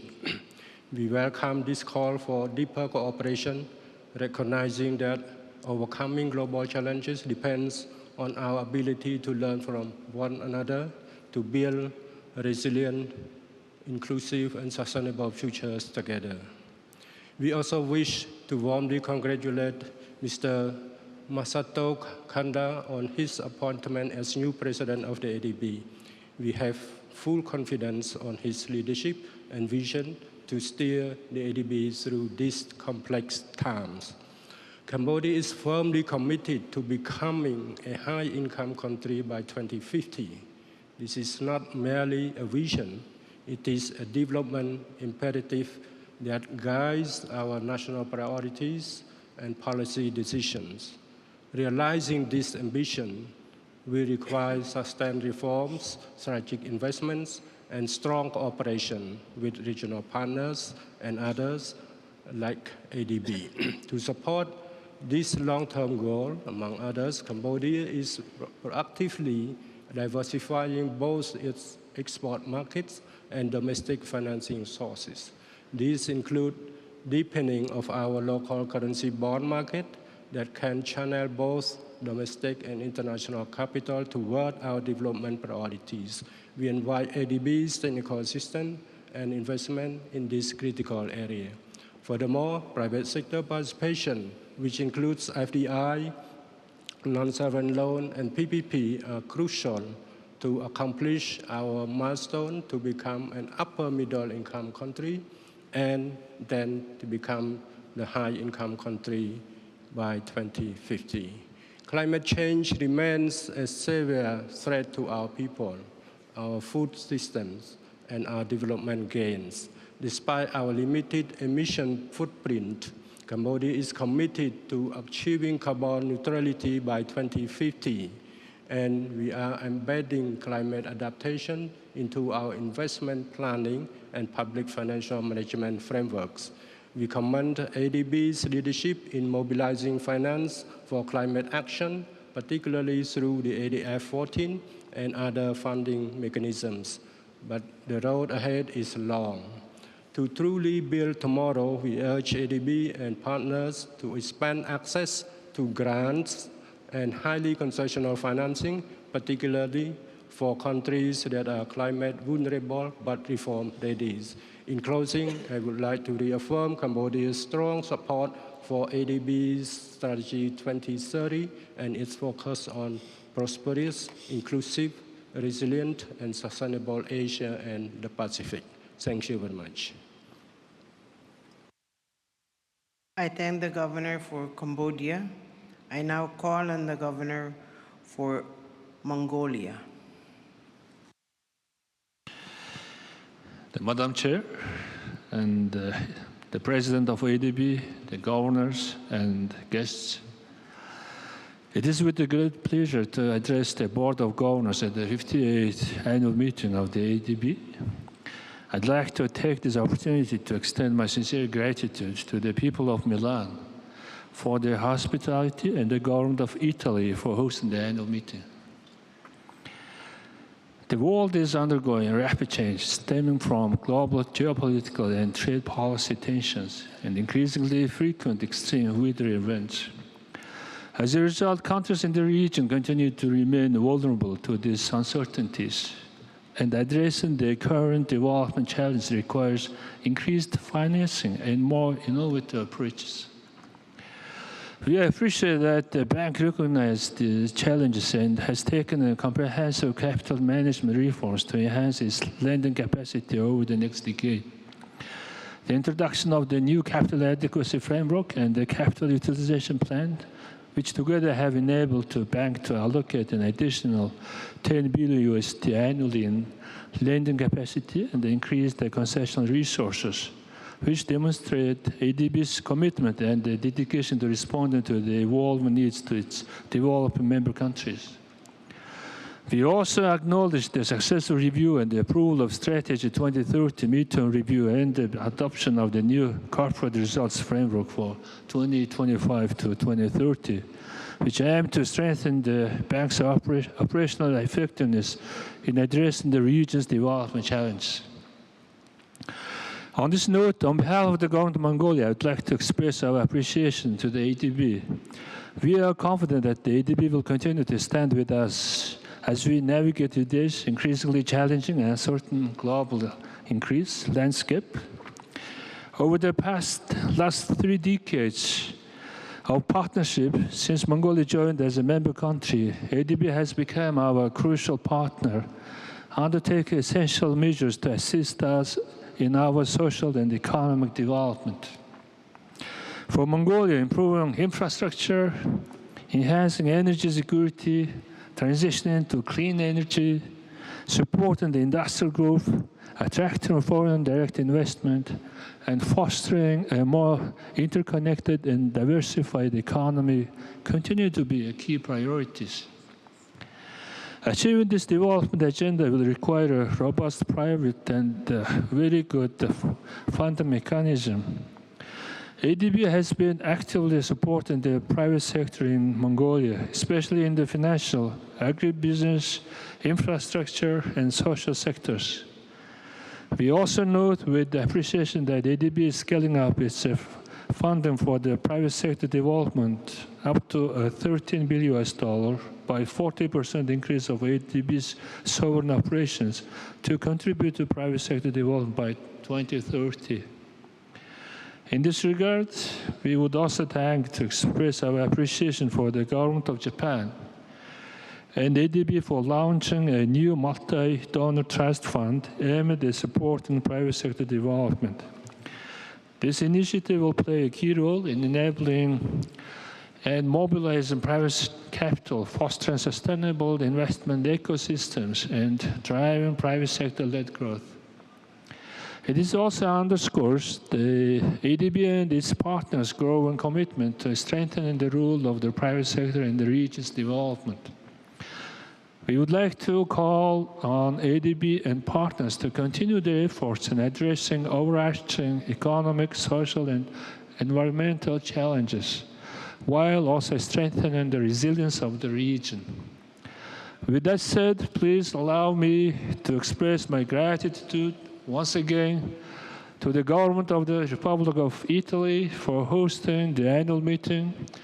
And as always, we remain thankful to the ADB for the very close partnership and look forward to our continued cooperation in the following years. Thank you very much. I thank the Governor for Mongolia. I now call on the Governor for the Laos People's Democratic Republic.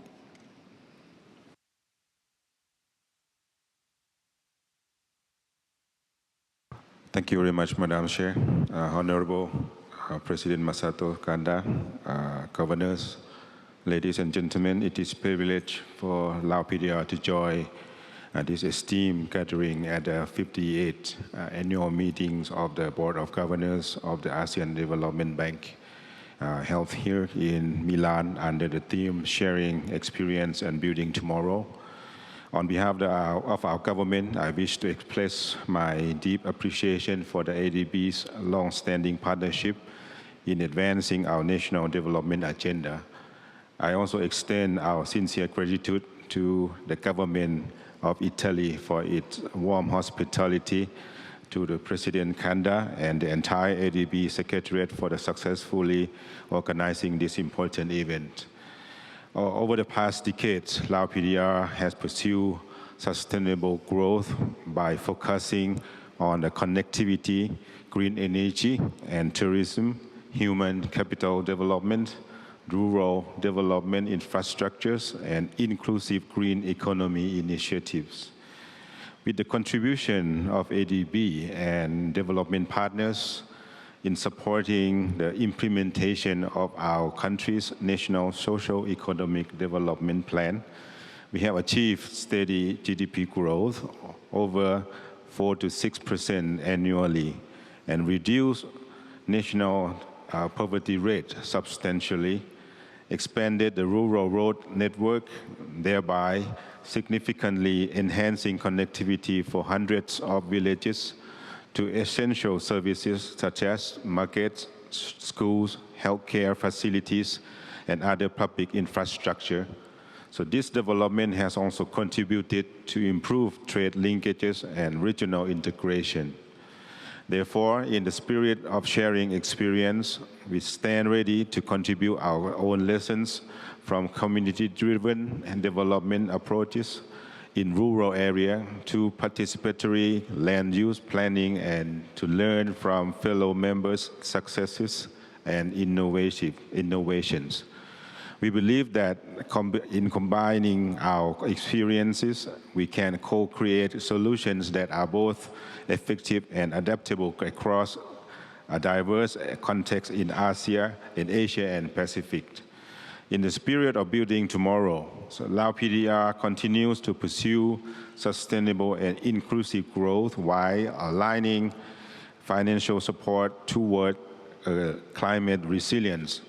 We have launched an ambitious initiatives to boost the proportion of renewable energy in our power mix to 70% by 2030, leveraging ADB finance hydropower, solar projects, and promoting national adaptation plan to increase community resilience in vulnerable upland and flood-prone areas, protect livelihoods, preserve our great biodiversity.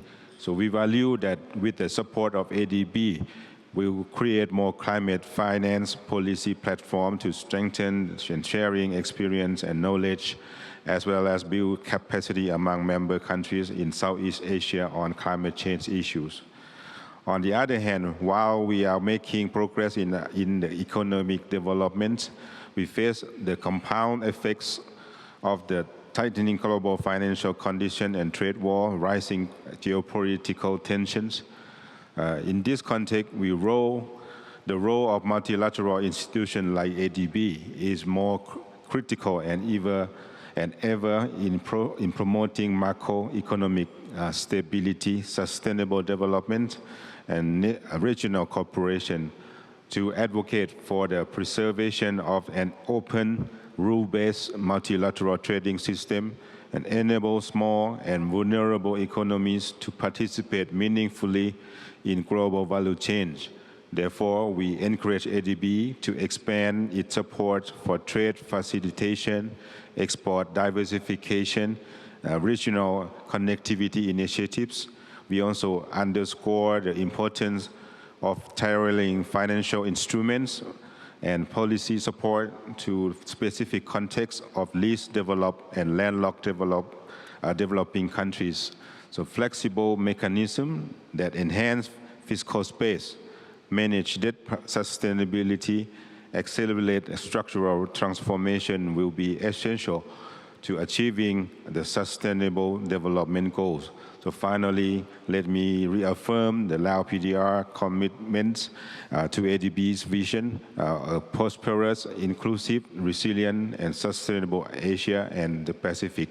Thank you very much. I thank the Governor for Lao People's Democratic Republic. Governors, we will have a 5 minutes break. After the break, Governor of Italy, Honorable Fabio Banetta, will take the chair. Thank you.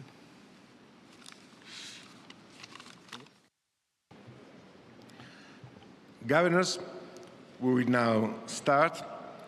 Thank you for returning to your seats. I now call on the Governor for Bhutan.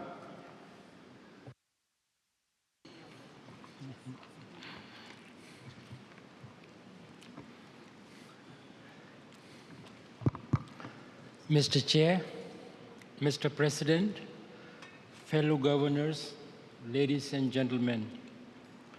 It is my great honor to convey the warm greetings of our King Jigme, the royal government led by Prime Minister Dasho Sring Tobge, and the people of Bhutan. First of all, I join the fellow governors to express my sincere appreciation to Asian Development Bank and the government of Italy for hosting the annual meeting in the beautiful city of Milan. Bhutan congratulates and welcomes Mr.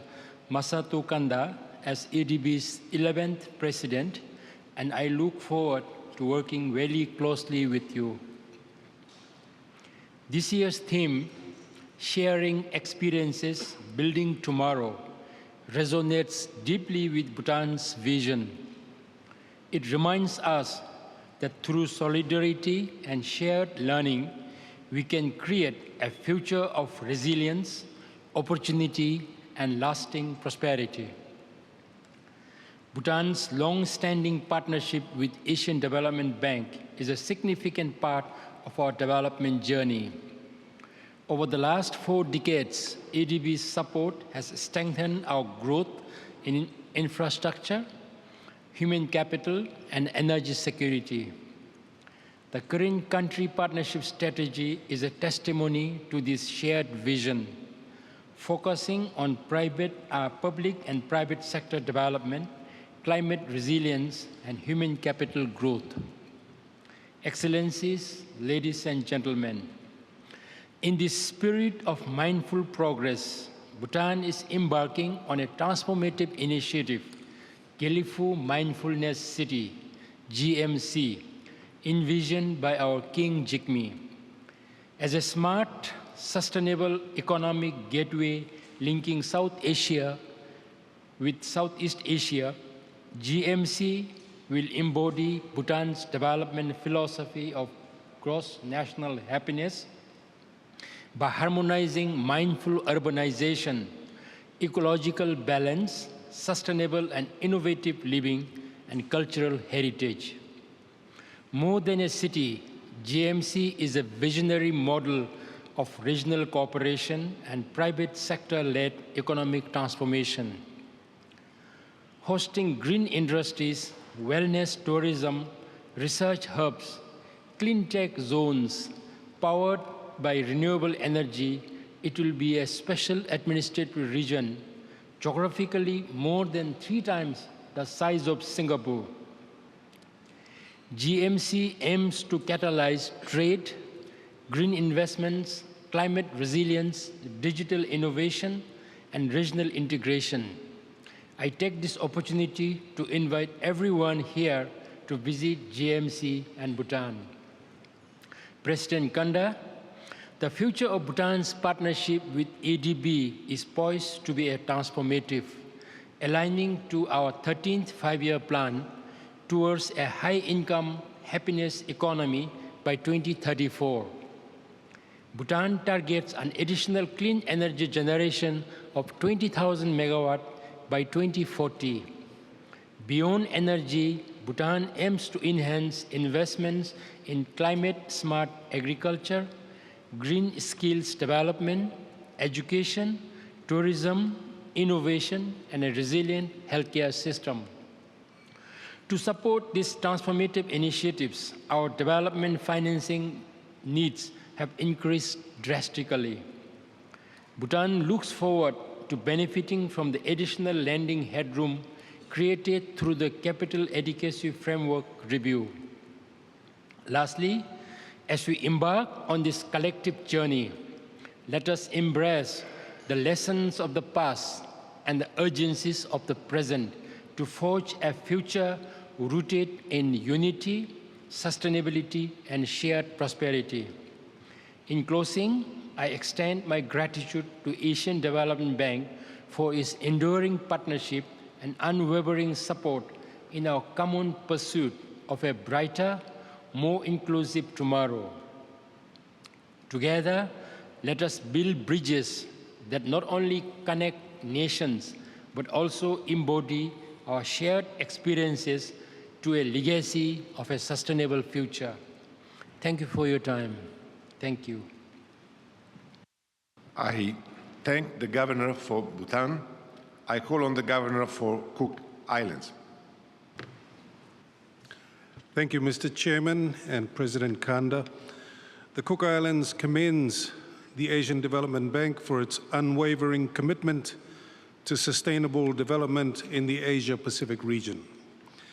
The Cook Islands brings forward this statement as a member state with a nano market facing specific social, economic, and environmental vulnerabilities, including geographic remoteness and dispersion, small populations and markets, narrow-based economies, vulnerability to exogenous economic shock, high import and export costs for goods, and increasing exposure to natural hazards and climate change.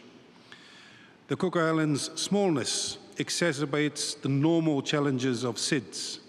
Diseconomies of scale have significant implications for investments in public administration, infrastructure investment, and compels a need for government interventions in sectors where small market size reduce private sector competitiveness. Post-COVID, and supported by an aggressive economic recovery policy and efforts from both government and the private sector, the Cook Islands economy has recovered strongly and has returned to pre-COVID levels. For the year ended June 2024, real GDP growth was 14% and nominal GDP growth was 26.6%. Growth has been driven by tourism-related industries on the back of a resurgence in visitor arrivals.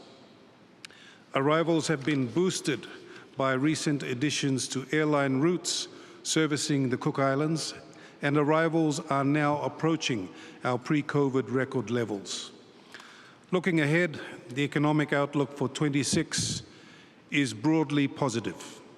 Tourism arrivals, particularly from our key source markets of New Zealand and Australia, are projected to continue growing. However, there are significant risks to the economic outlook, as several factors around the world may have flow-on impacts to both prices and supply of imported goods. These risks include conflicts, global trade policy uncertainty, and supply chain constraints. The ongoing trade policy uncertainty is in itself having a negative impact on global financial markets, investment, and growth. The Cook Islands economy is highly exposed to external economic conditions, particularly those of our key trading partners. Our significant reliance on a single currency for economic transactions puts our economy in a vulnerable position. Therefore, we call on the ADB to work with us in strengthening our financial resilience through tailored financial solutions. The Cook Islands is happy to advocate and promote initiatives such as the Regional Programmatic Approach on Climate Change, or RPACA, to access the Green Climate Fund. The RPACA program seeks to transform approaches to climate resilience in the Pacific by fostering regional collaboration, building capacities, and streamlining climate finance. This shift will enable PSIDS to adopt locally led solutions to build our resilience against climate change impacts. We encourage the ADB to work closely with us in supporting our development aspirations, recognizing our vulnerabilities and strengths, adopting a differentiated approach, recognizing our vulnerabilities and strengths, and adopting appropriate performance measures that ensures that our full entitlements under ADF 14 for the Cook Islands and other SIDS are available and accessible within the 4-year period. In that regard, we thank the ADB for the continued efforts to bolster support for small island developing states through increased concessional financing, technical assistance, and capacity building initiatives. ODA graduation and Group B categorization has resulted from good policy reforms and strong development aspiration. Nevertheless, in recognition of our diseconomies of scale, where a nano economy faced by SIDS challenges is expected to provide the full suite of public goods and services expected of a developed country, the Cook Islands should not be excluded from the grant-funded regional programs such as the Correspondent Banking Relationships projects or similar. In conclusion, Mr. Chairman, the Cook Islands reiterate our commitment to partnership and collaboration in addressing the shared challenges confronting small Pacific islands. We call upon the Asian Development Bank, our development partners, and the global community to stand in solidarity with us as we strive for a resilient, sustainable, and prosperous future for all of our peoples and our planet. Thank you, sir. I thank the Governor for Cook Islands. I call on the Governor for Israel. Thank you, Mr. Chair, President Kanda, esteemed governors, excellencies, distinguished guests. Let me begin by expressing our sincere appreciation to the government of Italy for hosting this year's annual meeting, and to my fellow governors from welcoming Israel as the newest member of the ADB community. Allow me also to extend our heartfelt congratulations to President Kanda on your appointment. We wish you every success in your leadership and are confident that the bank will continue to thrive under your guidance. This is a landmark moment for us. Israel is honored to join this community of nations working together to promote sustainable, inclusive growth across Asia and the Pacific. We commend the bank's efforts to shape a forward-looking digital agenda, and we are thrilled to be part of this journey. In Israel, we have witnessed firsthand how digital innovation and technology can transform an economy.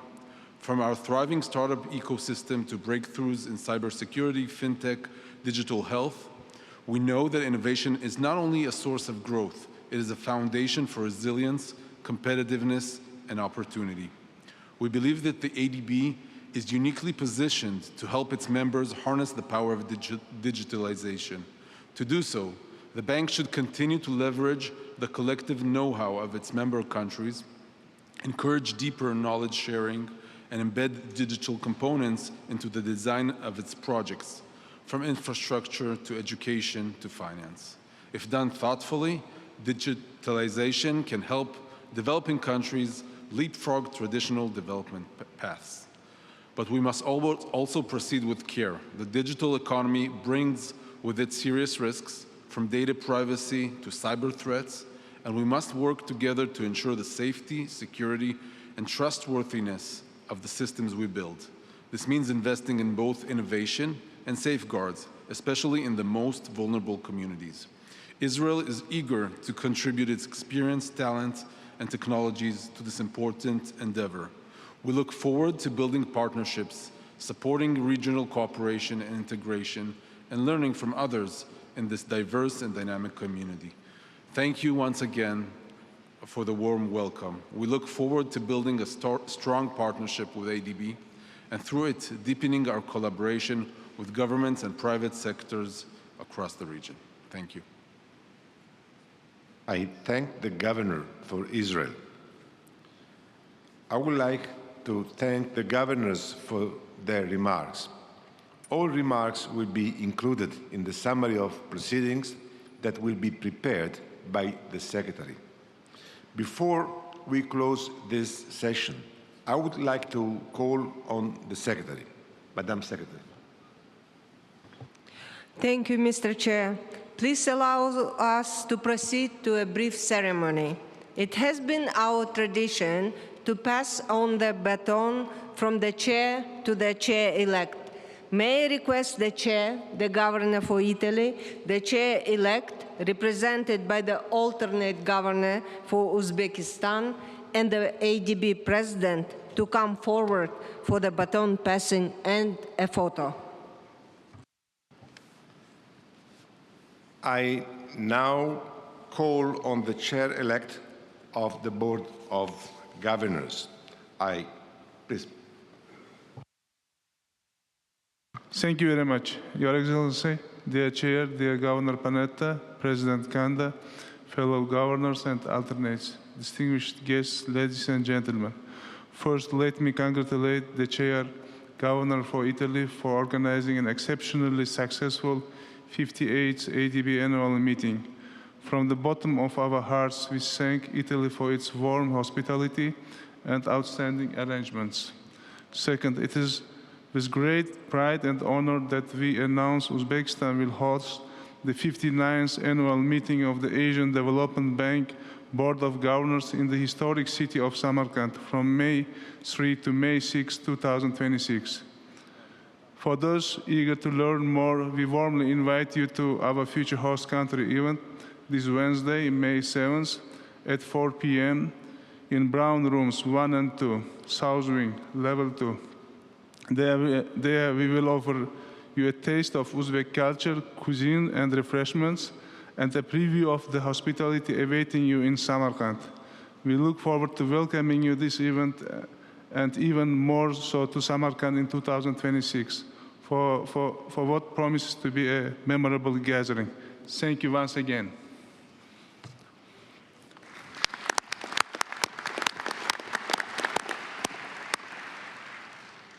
I thank the Governor for Uzbekistan for his message.